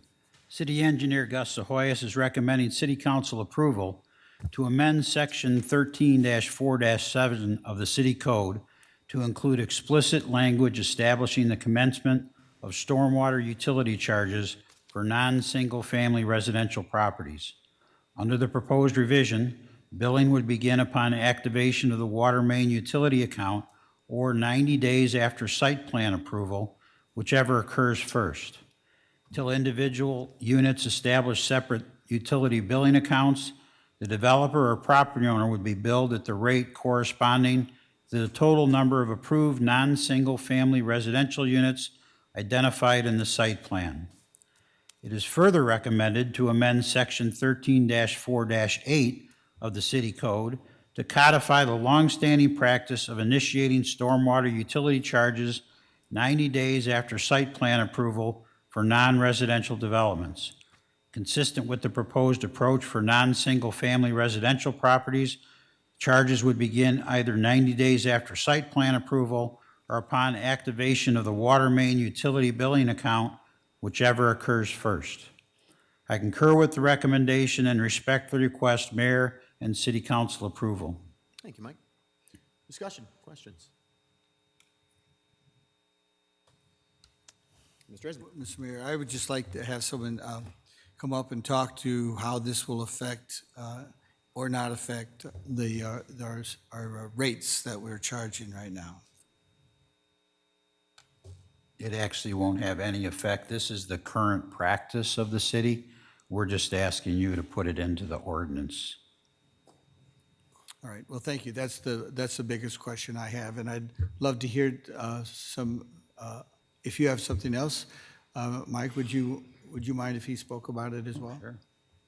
Hi there, Alex Stein, Civil Engineer, Engineering Department. So this came about as we had one of our developers in town for a multifamily project off of Cedar Cross Road. He was asking about stormwater charges and, why is he being billed now for stormwater charges?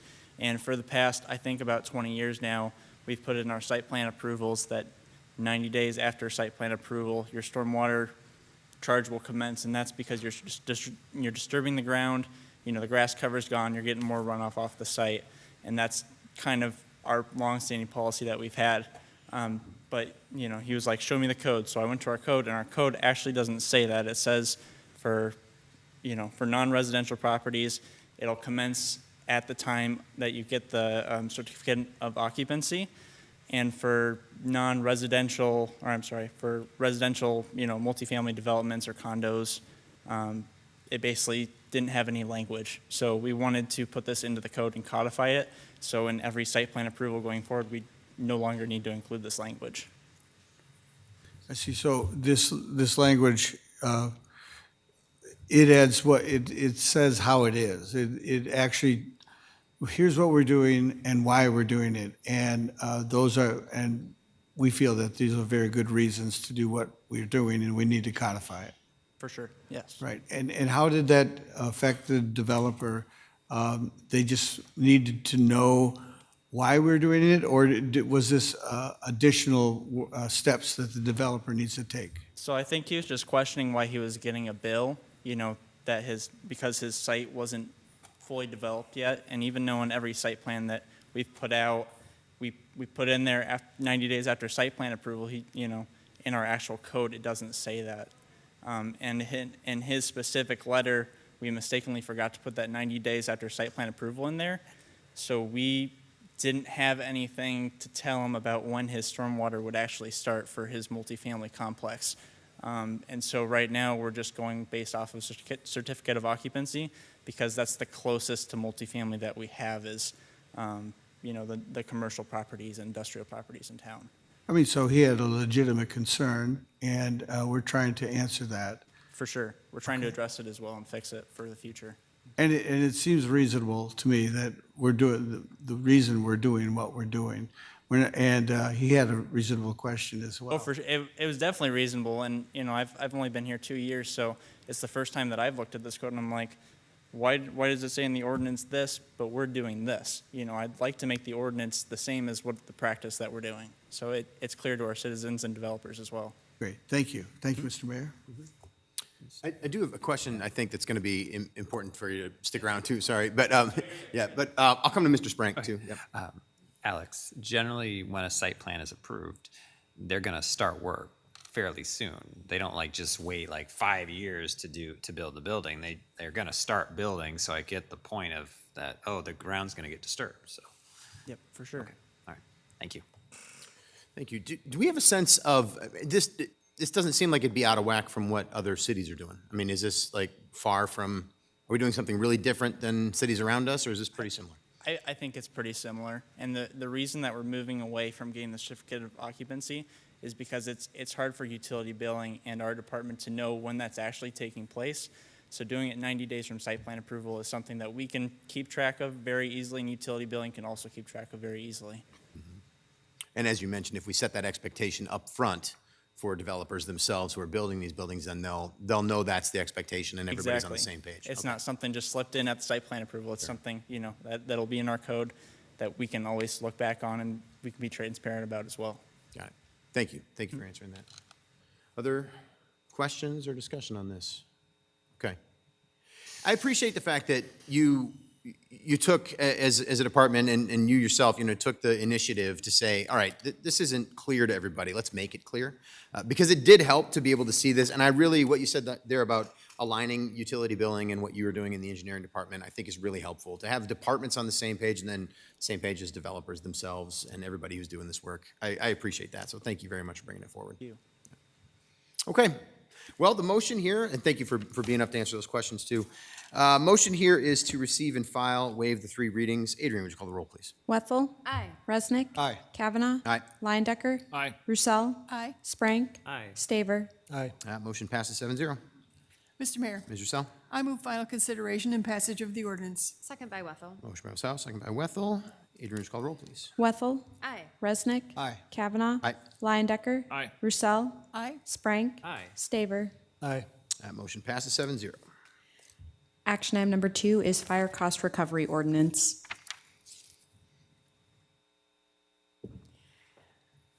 Mr. Mayor, Ms. Roussel? I move to receive and file, and further move that the requirement that a proposed ordinance be considered and voted on for passage at 2 council meetings prior to the meeting at which it is to be finally passed be suspended.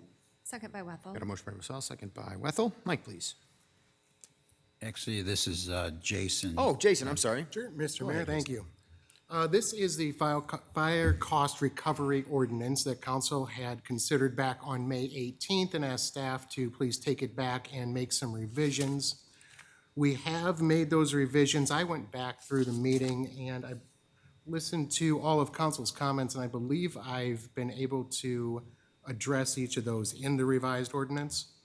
So as the revised ordinance stands now, we have the same basic cost recovery framework that we had before, but I have added provisions that will clarify when and if we will be looking at an individual resident for cost recovery. Normally, we're not going to. Most circumstances, if it is a standard run-of-the-mill negligent accident or fire, we're not going to be looking at recovering from an individual resident. If there are aggravating circumstances, that's like an arson or an OWI that causes an accident, or maybe a commercial tanker that has sprung a leak and is leaking hazardous materials. Those cases, those would qualify as aggravating circumstances, and in that case, we may be looking to recover over and above the insurance limits that are available. Only in cases like that where we have an aggravated circumstance would we be looking to go after the personal assets of any of our residents. I've also added language into the ordinance that clarifies that this does not have anything to do with ambulances. We have a separate ambulance cost recovery ordinance, so this was meant to be separate. I clarified very clearly that we are dealing with two separate ordinances here. And we also added some provisions that would just make it crystal clear that we're not going to attach a lien to family homes absent, again, these extraordinary aggravating circumstances. And I believe the fire chief is here as well for any of the specifics on the program. All right, thank you very much, Jason. Discussion. Ms. Roussel first, and then we'll come to Ms. Wetha. I appreciate the plain language summary that you had in your memo that just is so very clear that people should not be deterred from calling 911 because we are using the method of recovery from insurance, which is why we all have insurance if our home catches fire or if we get in an accident. So I think that the clarifications that you've made have addressed my concerns about the ordinance, and that section that you put in plain language really explains the simplicity of what we're after here. Good. Thank you. Thank you, Ms. Roussel. Ms. Wetha. Yes, I think my question is for Chief, just to clarify what maybe other communities throughout the state do, if this is what we're asking is unique versus if this is a practice other communities actively participate in. Good evening, Mayor, Council. Amy Scheller, Dubuque Fire Chief. This is not something that's unique or that we've just brought forward. It is something that's utilized as part of a comprehensive cost recovery management or program. We're constantly looking at rates from all different angles and levels. Again, I say cost recovery because the fire department does not make revenue. So any opportunities to identify these and bring them forward for consideration. There's 20, based off of the RFP and the vendor that we selected, there's 20 that they cover in Iowa. There's 150 in Illinois.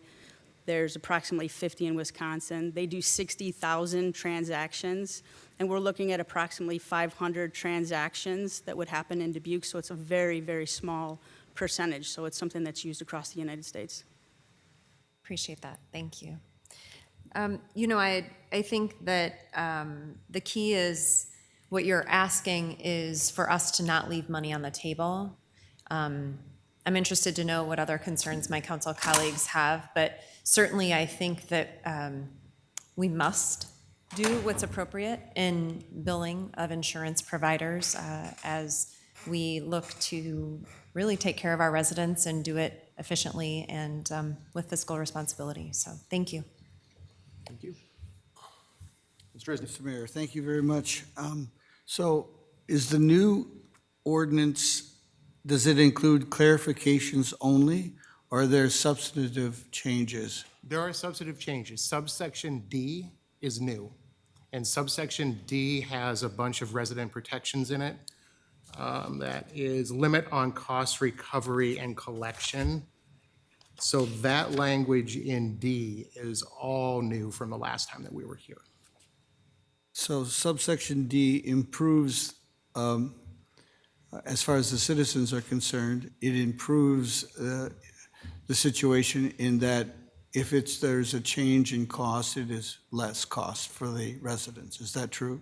They would have, this clarifies the waiver procedure and when we might be looking to go after somebody. So this makes it more clear than the last draft did, that we are not attempting to go after residents for ordinary negligence.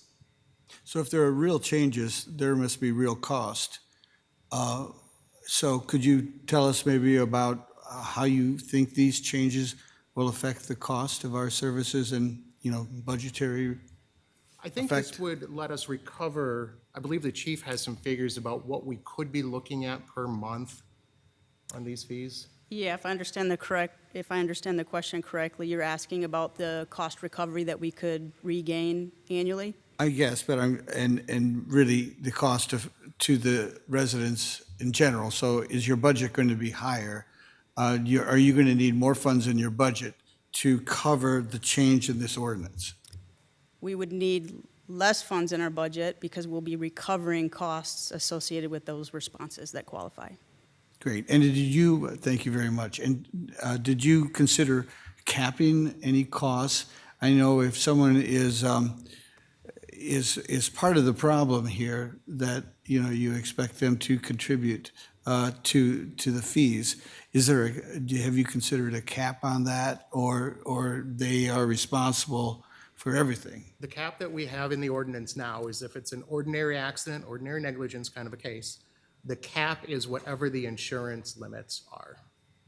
So whatever available insurance proceeds, then we would not be looking at the resident over and above that. Okay, so these are really great answers. Thank you very much. And finally, you mentioned the ambulance ordinance is separate.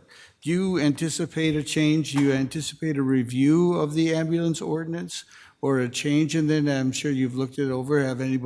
Has anybody requested that, or? Yeah, the review of our ambulance ordinance is going to be constant, so every year we'll look at it. You heard us discuss the cost report of actually providing the ambulance service that aligns with GEMT. That's done by a third party. They come in and audit the fire department, look at personnel costs, depreciation of vehicles, equipment that's required, and they provide us with the true cost of providing that service. That will be looked at every year and aligned. Thank you, and it doesn't have anything to do with what we're looking at tonight, but I want to thank you for answering that question of clarification for me. Thank you, Mr. Mayor. Yeah, thank you. Others? Mr. Landecker. Yeah, Mr. Mayor, thank you. I'm glad to see the changes that have been made, and I think it's important that we have that defined, and so I appreciate the work and effort there. I still have some concerns overall about just residents paying for it, whether it's via insurance premiums or out of their pocket, and I know we've corrected that item now. So I think at the end of the day, we're all going to pay the price, even those that aren't going to be impacted because insurance premiums are going to go up because claims are going to be higher, specifically in Dubuque, associated with this. I understand it sounds like it's not abnormal for communities to do that, but that's just a reality, and so it's a cost that we're all gonna bear here. I did have a question on Mike's memo in terms of the funding strategy for the increase in personnel. One of the first item on there was the GEMT, the Ground Emergency Medical Transport. And I understand recently this year there's going to be a cap put on that in a limit that could impact our overall reimbursement by just over 7% for that. And so I don't know, my question is, have we taken that into account in terms of the funding strategy overall for the increase in personnel that we're looking at? Yeah, that's a great question. So we are watching that closely. In fact, the open comment period for that is closing tomorrow. The state has taken action and capped that GEMT by that 7%. The strategy that we have on GEMT by getting that third-party cost report, just as an example, from last year's cost report to this year's cost report, changed by 13%.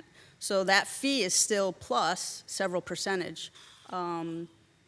The way that the Dubuque Fire Department manages and the way that the EMS Bureau manages is important. You've got to look at that strategy all the time because things like this could impact your overall dollar. So predictions, projections, budget presentations are critical, and that's why you see that payer mix that we put up there and an understanding of the insurance cost recovery, the Medicaid cost recovery, the Medicare cost recovery, and the self-pay. But yes, we're watching it closely. Nothing has come forward completely, but what the summary version of that is what it's looking at is fuller transparency, a lot more oversight, and we're prepared to provide the information that we've already been using to defend the positions that we use in order to get those cost reports. Okay, thank you. I would Thank you, just Mr. Mayor. add to that, if you don't mind. Yeah, please. That the plan that we put forward to fund the 9 new firefighter positions included what we call the Federal Safer Grant, which you just approved the application recently. And should we be successful in that, we then showed a multi-year period of time where we would have enough revenues from these fees to cover the cost of those positions along with the grant for the first 3 years. But then there was a period of time even after the 3 years that this revenue would cover it. If there is some kind of cap, that might shorten the period of time that we have those extra revenues before the full cost of the firefighter positions hit the property tax bill. But there still would be, I believe, a period of time. So the grant and these fees would still cover our costs for those 3 years plus a little bit longer. Okay, thank you. Yeah, Mr. Dave, go ahead. So kind of going off what Mike just said, so those fees are only meant to cover it for a period of time, and it ultimately is going to go on the property tax bill. That's right, but you do have to remember, we'll still be getting these fees as a revenue, so they'll still hold down property taxes, but just on these particular 9 firefighter positions, the fees and the grant are actually covering the cost of them for a while, but there will be a point in time when the cost of the fire department, just the regular firefighters and paramedics pay, getting their annual pay increase and things, will catch up with those fees that we're getting. So we'll still be getting the fees, they'll still be holding down property taxes, but they won't anymore be able to cover the cost of those 9 additional positions. Got it. Thank you. And just to clarify that, because I think I want to make sure it's clear in my head too, and this might help Mr. Staver's question too. The Safer Grant is written in such a way that it's administered, I should say, in such a way that we get a higher percentage from the grant to start with, and that percentage ratchets down over a 3-year period. Okay. So over a 3-year period, we get less and less funds. So basically we have to kind of plan ahead is the idea there. Okay. Yeah. I don't know if that's helpful, but that helps me. So, okay. Yeah, and I think, please, Ms. Wethel, go ahead. Yeah, I just wanted to thank City Attorney, Assistant City Attorney, and City Attorney for taking seriously our concerns. My biggest concern when we first approached this ordinance was our most vulnerable.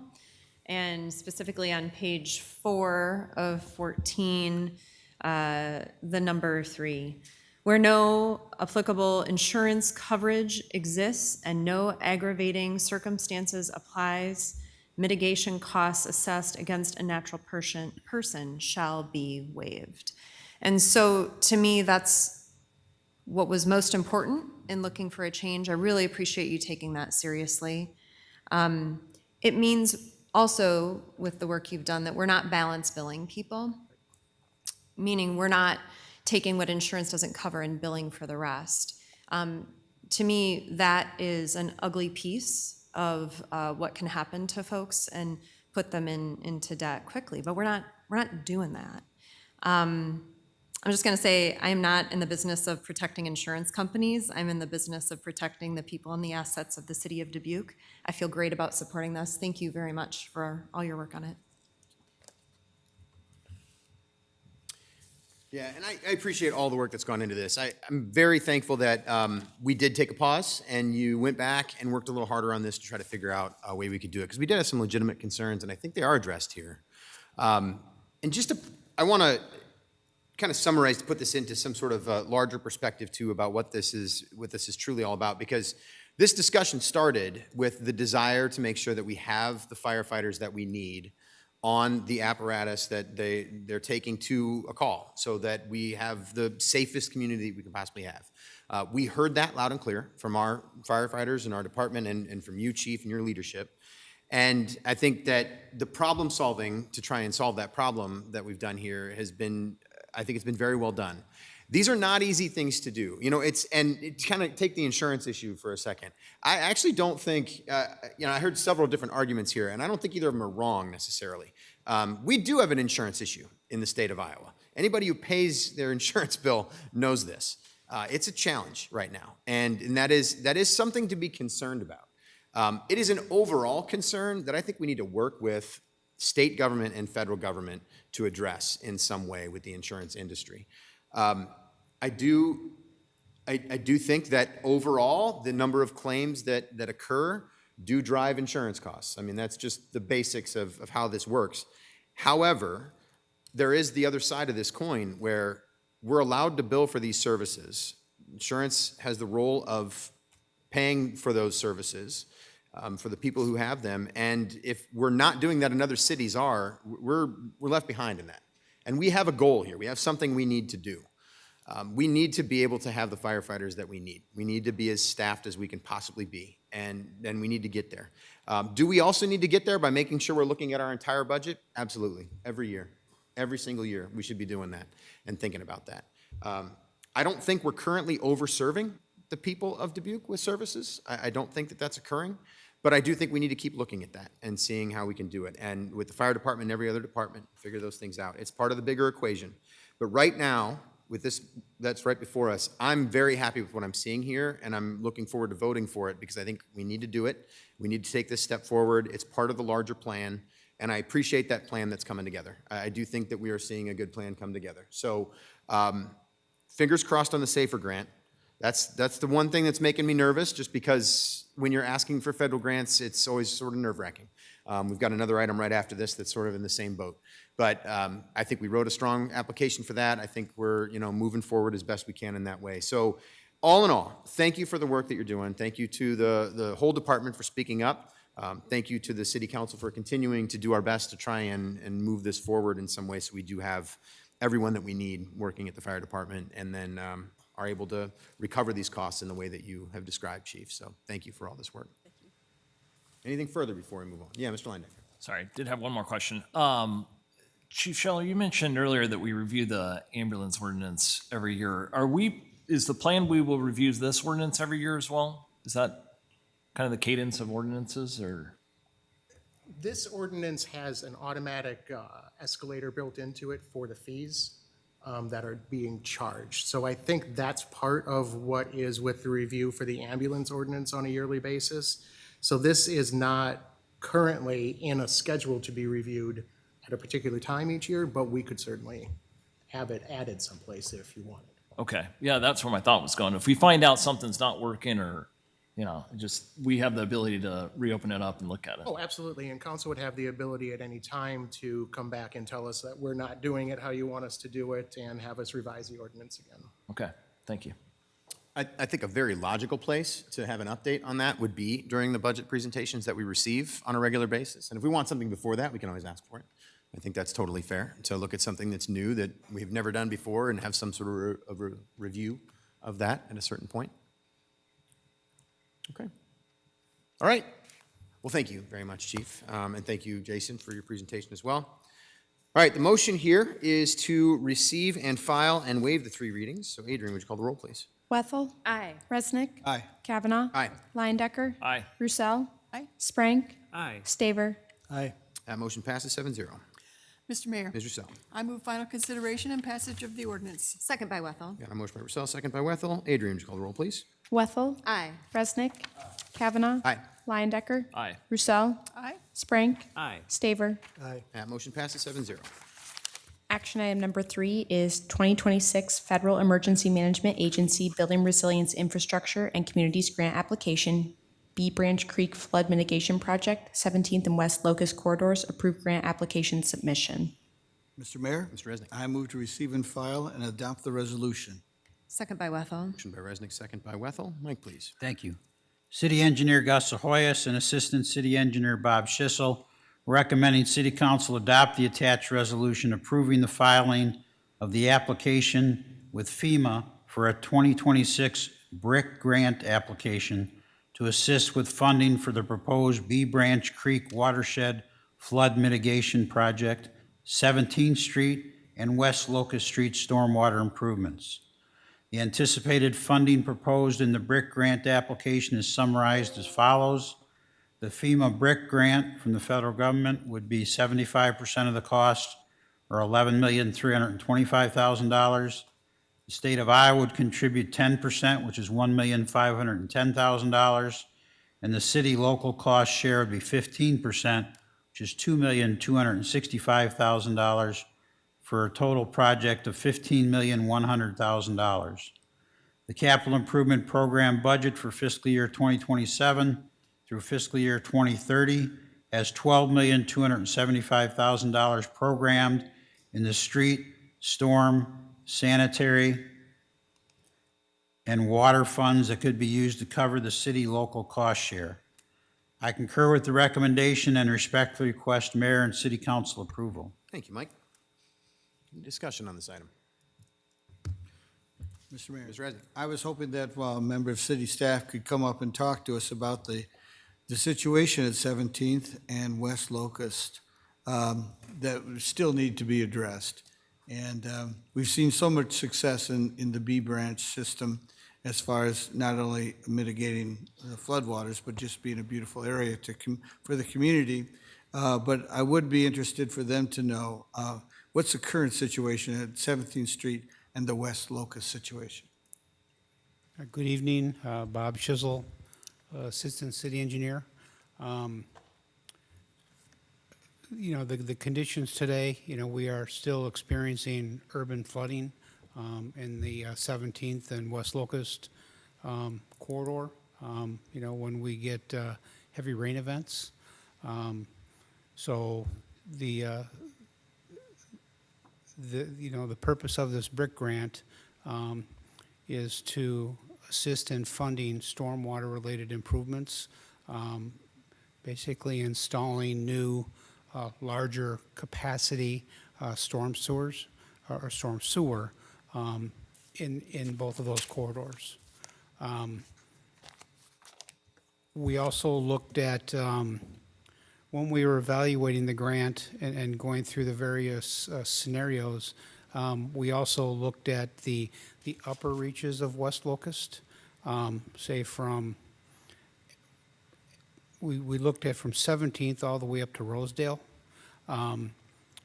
However, when we went through the benefit cost ratio and ran the numbers, we were not able to get the segment from roughly Angela, or the corner by Angela, up to Rosedale to achieve a benefit cost ratio greater than 1. So we were not able to include that in the grant application. You have to achieve a BCA of 1 or greater. So we looked at multiple scenarios and looked at multiple benefit cost ratio scenarios. And we were able to get the 17th Street, the lower reach of 17th Street down by the Crescent Community Health Center, where we have to go under the railroad tracks. That in our grant application, we call that segment A. And then improvements on 17th from Hebe to West Locust. We call that segment B in the information that we provided.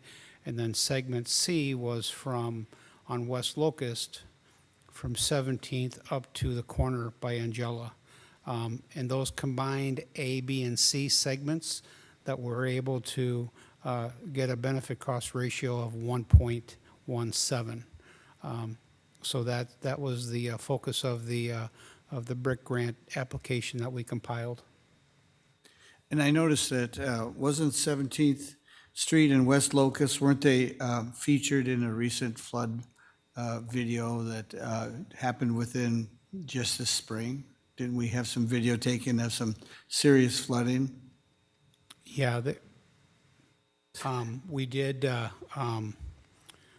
compile a very compelling video that we also used in our submitting as part of the BRIC grant. Videos of citizens that captured, the rain event. Our talented communications team grabbed feeds from Facebook and, all these other social media and put together a pretty compelling video of all the urban flooding that happened, here this past spring. Is the early solution, summer. thank you, is the solution proposed for this area the same as, or rather similar to the Kaufman solution? Because there was some heavy work done there, and I don't see any problems at the end of Kaufman when we're going into Central Avenue now. Yeah, we would propose to be on 17th and West Locust, be considerably upsizing the underground stormwater conveyance system or the large pipe that would be underground to capture all the water and then convey it to the lower B branch. Great, thank you for that great information. Thank you, Mr. Mayor. Ms. Russell? Thank you. I'd just like to say that I appreciate that our staff continues to find and apply for these really impactful grants. I just think it'll be great to get funding for this important project to prevent flooding for not only for the homes, but for the traffic that tries to go through that area when you have a big rain event. So thank you so much for being aware of these kinds of grants and for taking the opportunity to apply and all the work that goes into it. So thank you for doing that. Ms. Wether? So I appreciated the great deal amount of detail that was in the staff memo because when I have people call me on Kaufman and say it's flooding, it's important to me that we are able to tell folks how this process went. It is not that we did not want to do Kaufman as part of this grant. It's that the benefit cost analysis did not meet the 1.0 threshold, but also it's not like we get to choose how the benefit cost threshold is really activated. That's more within the grant itself, right? I mean, this isn't our formula. This is the formula that they decide when they accept our application. Is that correct? That is correct. This FEMA BRIC grant that we put together is, in all my years at the city, it is the most complicated, comprehensive, most difficult grant to put together. The criteria that you have to meet is substantial. And so FEMA is very detailed in how the BCA can be calculated and what is eligible to include, and it is so complicated that we actually hired and brought in a BCA expert consultant because it's beyond our capabilities. And so we did look at the Kaufman corridor hard, and we're hoping that could be included in the grant application. But based on the scoring criteria and the ranking that's outlined in the BRIC grant, the Kaufman corridor scored a 0.8 on the BCA scale. And so it just didn't meet unfortunately, it just didn't meet the FEMA requirements. Yeah.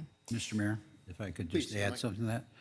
So the mayor and city council, through the capital improvement program budget, already budgeted a significant amount of dollars to do this 17th and Locust project, just not as far as not all the way up to Rosedale, let's put it that way. So if we should be successful in getting this grant, which then some federal money would pay for some of that 17th and Locust project, that will free up some stormwater dollars, and then you will have to make a decision then about how to allocate those dollars. And two obvious choices would be either farther up 17th and Locust to get closer to Rosedale, or to do some or all of Kaufman, depending on what the cost end up being there. So if we get this grant, the Kaufman people could win anyway, even though they're not part of the grant. Well, I appreciate the folks on Kaufman and their advocacy for getting this work done on their neighborhoods and all the neighborhoods that are affected by flooding and the need for mitigation downtown. But I will just say I'm incredibly impressed with the work, again, that you all do, and thank you for your commitment, because I understand FEMA dollars are getting harder to come by, not easier. And as we submit this application, it sounds as though it is favorable based on all the hard work you've done. So thank you. Thank you. Mr. Frank. Thank you. And thank you, Bob, for working on this. This is huge because with the B Branch project, when that was first being discussed in the north end, everyone's fear was, well, when it's going to rain, I'm going to have flooding in my basement. Folks in this area, their fear is when it's going to rain, my car's going to get totaled, because that's what's happening. And so the fact that, and that's just a huge thing, because folks in that area need their cars, and there's a very big lack of off-street parking. So they don't have anywhere to go with their cars. So the fact that we're trying to work on this, I'm very appreciative of, and I'm really hoping that we get this so we can keep moving forward, so folks don't have to worry about their cars getting destroyed as opposed to their basements getting flooded. So thank you. Mr. Tabor. Just to clarify Mike's statement, whether we get this grant or not, we're going to do some portion of that 17th and West Locust. Okay, that's all, thanks. All right, good information and good discussion. And these brick grants are notoriously difficult, as you pointed out. I mean, they are some of the hardest grants to be able to access.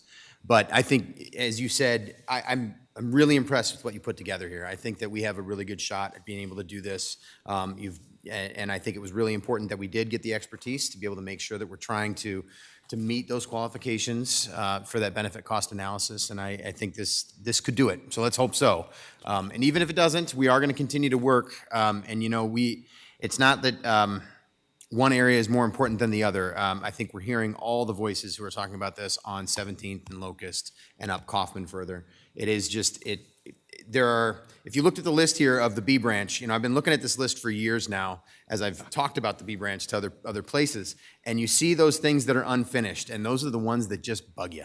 You want to find a way to get them done, and we're doing our very best, and I think this is a great attempt at doing that and a really good shot. And I'm feeling good about this one, and if we can get that, then it goes to Mike's point, we can have access to be able to do even a little bit more work. So I do hope as we move into goal setting that we continue to think about these as priorities. These are really important spots, and every year it seems like, okay, we had a really bad storm. Next year we're not going to have a bad storm. But I'm not counting correctly, but it sure feels to me like 3 years ago, we might have had one. Then last year, we had a couple. And this year, I think we've already had 3, have we not? 3 events that caused some downtown flooding? At least 2. At least 2, okay. And I mean, it's been raining really hard. We know that this is a problem. We know we need to fix it, and we are doing our very best to do so. So I'm appreciative that we are doing that. So thanks for all your work, Bob, and everybody who's been involved in it. All right. All right, thanks for the discussion, everybody. Thanks for all that information, Bob. Motion here is to receive and file and adopt the resolution. Adrian, would you call the roll, please? Wethel. Aye. Resnick. Aye. Kavanaugh. Leyendecker. Roussel. Aye. Sprank. Aye. Staver. Aye. Motion passes 7-0. Action item number 4 is Municipal Services Center Roof and HVAC Replacement Project Award Public Improvement Contract. Mr. Mayor, Ms. Russell. I move to receive and file and adopt the resolution. Second by Leindecker. Got a motion by Russell, second by Leindecker. Mike, please. Thank you. Assistant Public Works Director, Project Manager Max O'Brien is recommending City Council award the public improvement contract for the Municipal Services Center roof and HVAC replacement project, the Black Hawk Roof Company, in the amount of $2,827,000, which is 21.48% less than the engineer's estimate. City Council is also requested to approve the carryover of the FY26 funds listed as part of the first budget amendment in fiscal year 27 for use in this project. I concur with the recommendation and respectfully request Mayor and City Council approval. Thank you, Mike. Any discussion? Mr. Resnick. Thank you very much. So I was wondering about, on the roof, we have these solar panels down there. If you could talk to me about the solar panels. I'm a supporter of solar power, but I was worried about the effect of those solar panels on the roof of that building. And could you please tell me, when they were going through this, did the solar panels being mounted on the roof, was that part of the problem in the degradation of the roof? Or did it, I hope, it did not have any effect on the overall performance of the roof? Good afternoon or evening. It's Max O'Brien, Assistant Public Works Director. The solar panels are currently just resting on the roof. They're not physically mounted. They have rocks holding them down. So they did not contribute to any of the current leaking. We actually have contractors out there this week removing the solar panels temporarily so we could, in preparation for this project.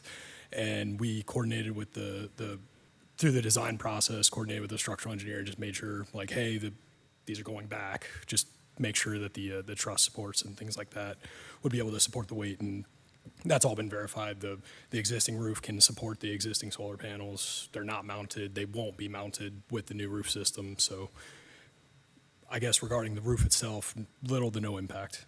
Other than just Interesting. construction. I mean, those things look like they just would catch the wind, and you would have to have so much rock on there. So there's nothing connecting them directly to the roof. It's just weight on them, holding them in place. They're bolted together pretty good. I was up with the contractor on the I roof see. yesterday, and the amount of screws and brackets holding them all together. So even though they're individual panels, it's effectively one course. giant unit. Right, so that's what did it. It's they're all connected to each other, so you'd need a tornado to pick those up.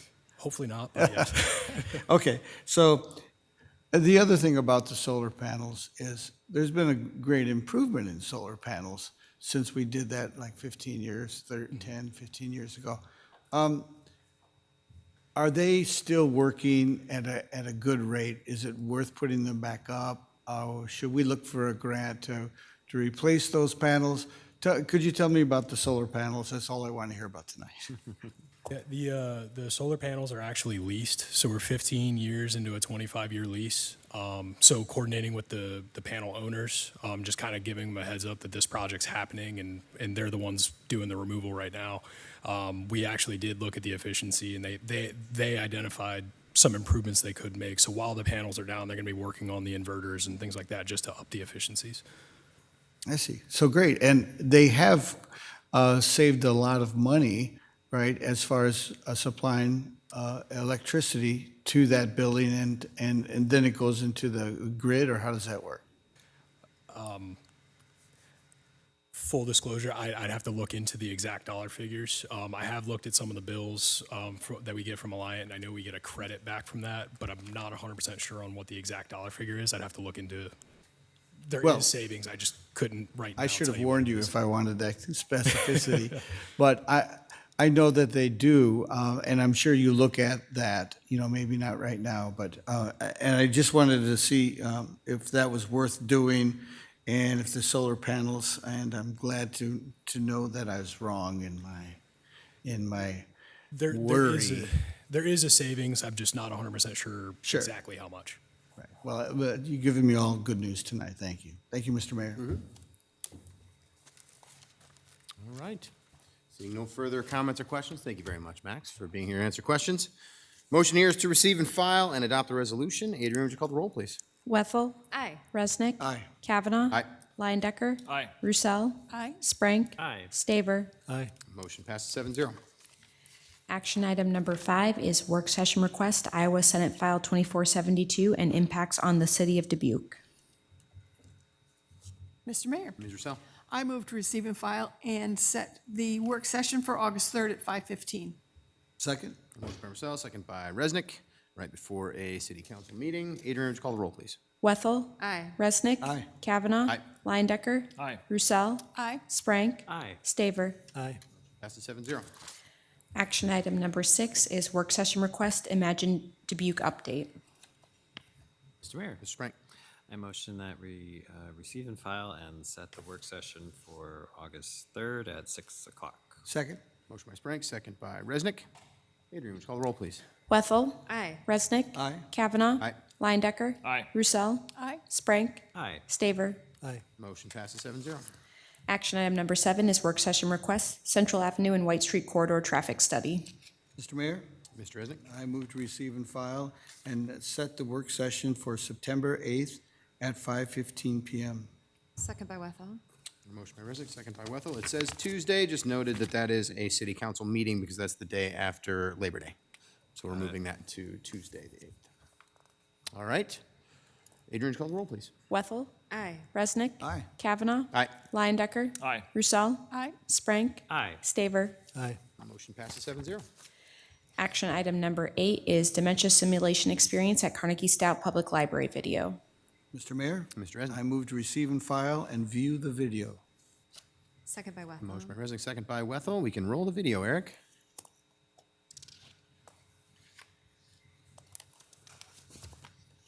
From the outside, it just looks like distraction, but from inside, it can be very disruptive. To have that reminder to give people patience and grace and support. I found doing this gave me a better appreciation for what folks go through.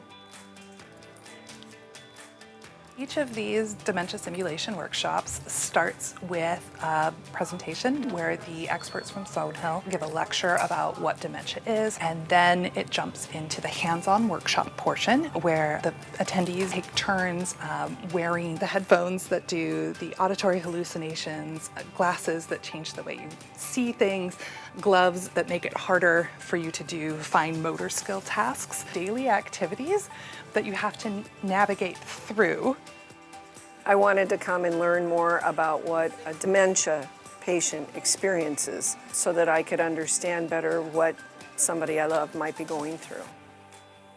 The dementia simulation allows you to have more of a firsthand experience of how dementia can impact people in a physical sense. It's not just memory loss, it's also changes to your vision and your hearing and your ability to interact with the world around you. Coming here and doing this gave me a better appreciation for what the caregivers have to go through. And it would be easier for them to have empathy if they really understood what the person's experiencing. Because the library is a place for the entire community and people with those different lived experiences, having a program like this helps the library to meet the needs of the people where they're at. Having access to resources is invaluable.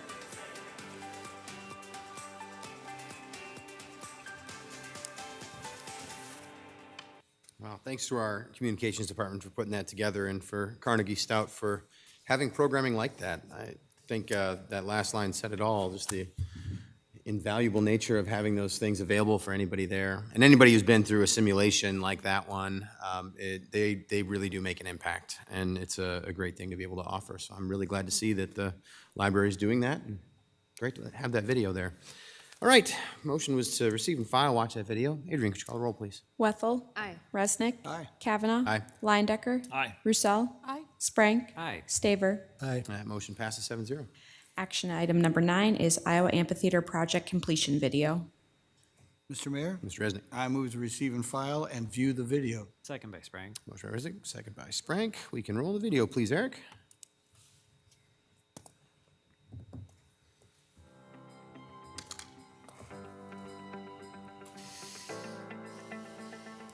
Dubuquers will have local access to national concerts, and we'll also have a flexible space for community events. The Iowa Amphitheater was a part of the master planning effort where the community discussed plans for Schmidt Island. The city partnered with the Q and the Dubuque Racing Association on this project. They maintain the venue and they operate the venue. What really sparked the project was when the city applied for a state tourism grant. And during the application process, the amphitheater was seen as a strong project to apply for that grant. So having a modern venue like this in Dubuque, I just think it's something that Dubuque can be proud of. I mean, you go by on the highway, you drive by, you see this artful canopy and stage. It'll be underlit at night, which is really neat from the community. Beautiful views of the Mississippi River, the beautiful entryway here. It's designed as a flexible space, then kind of slopes down to the stage so you have a good view. It's going to draw national acts to the city, so it's going to boost tourism. It'll boost the local economy, small businesses, as people come in.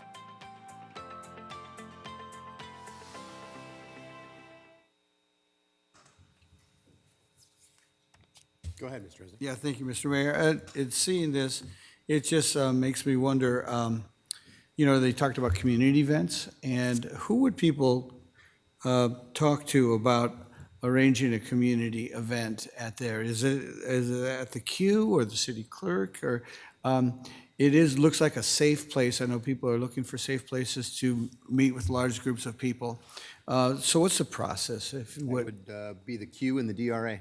DRA, so they should call down at the Q. That's correct. And if they called the city clerk, she will refer them, and she has a number for them specifically. Thank you. Yeah. Such a cool addition to Dubuque. It really is. It's just, it was great to watch the concerts in a parking lot. It really was. I mean, it was a great venue in the parking lot, but this is so much better. So I'm really, really excited.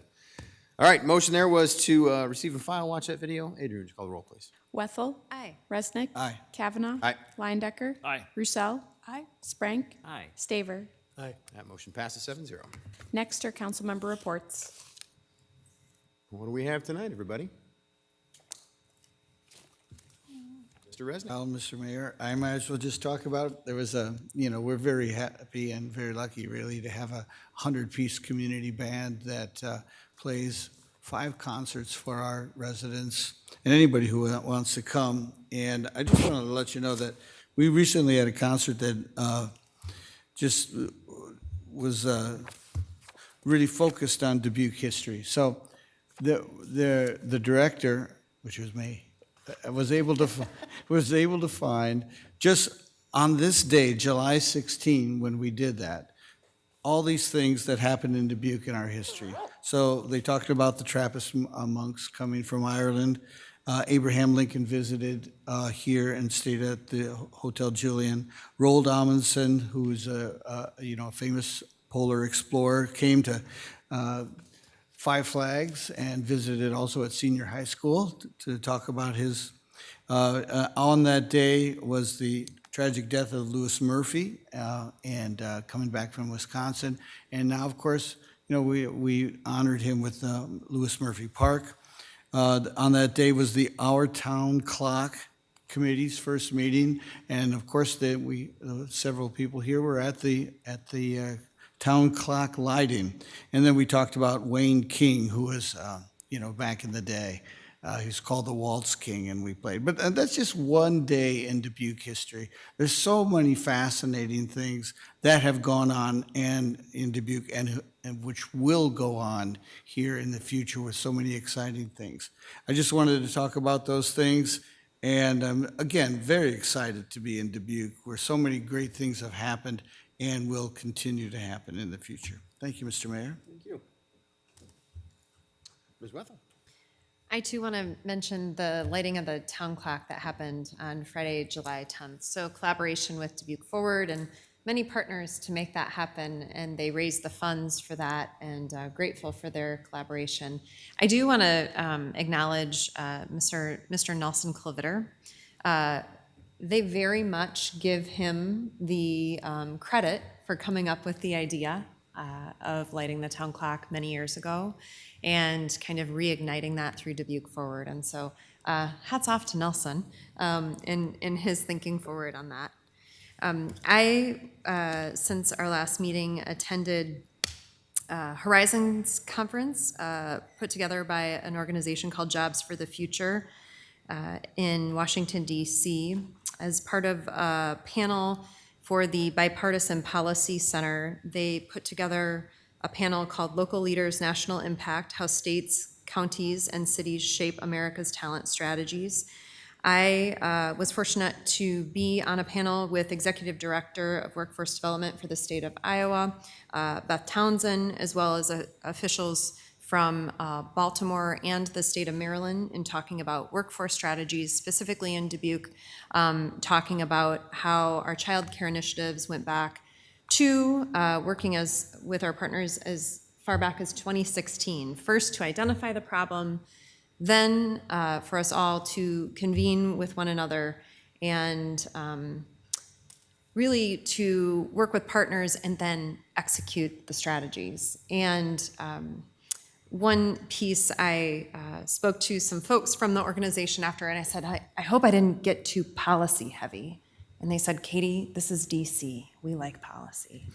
But really talking about how many organizations and people it took to take our infant care from over a 1-year wait to an immediate opening, to have now 24 different child cares working with our community members to do wage enhancement.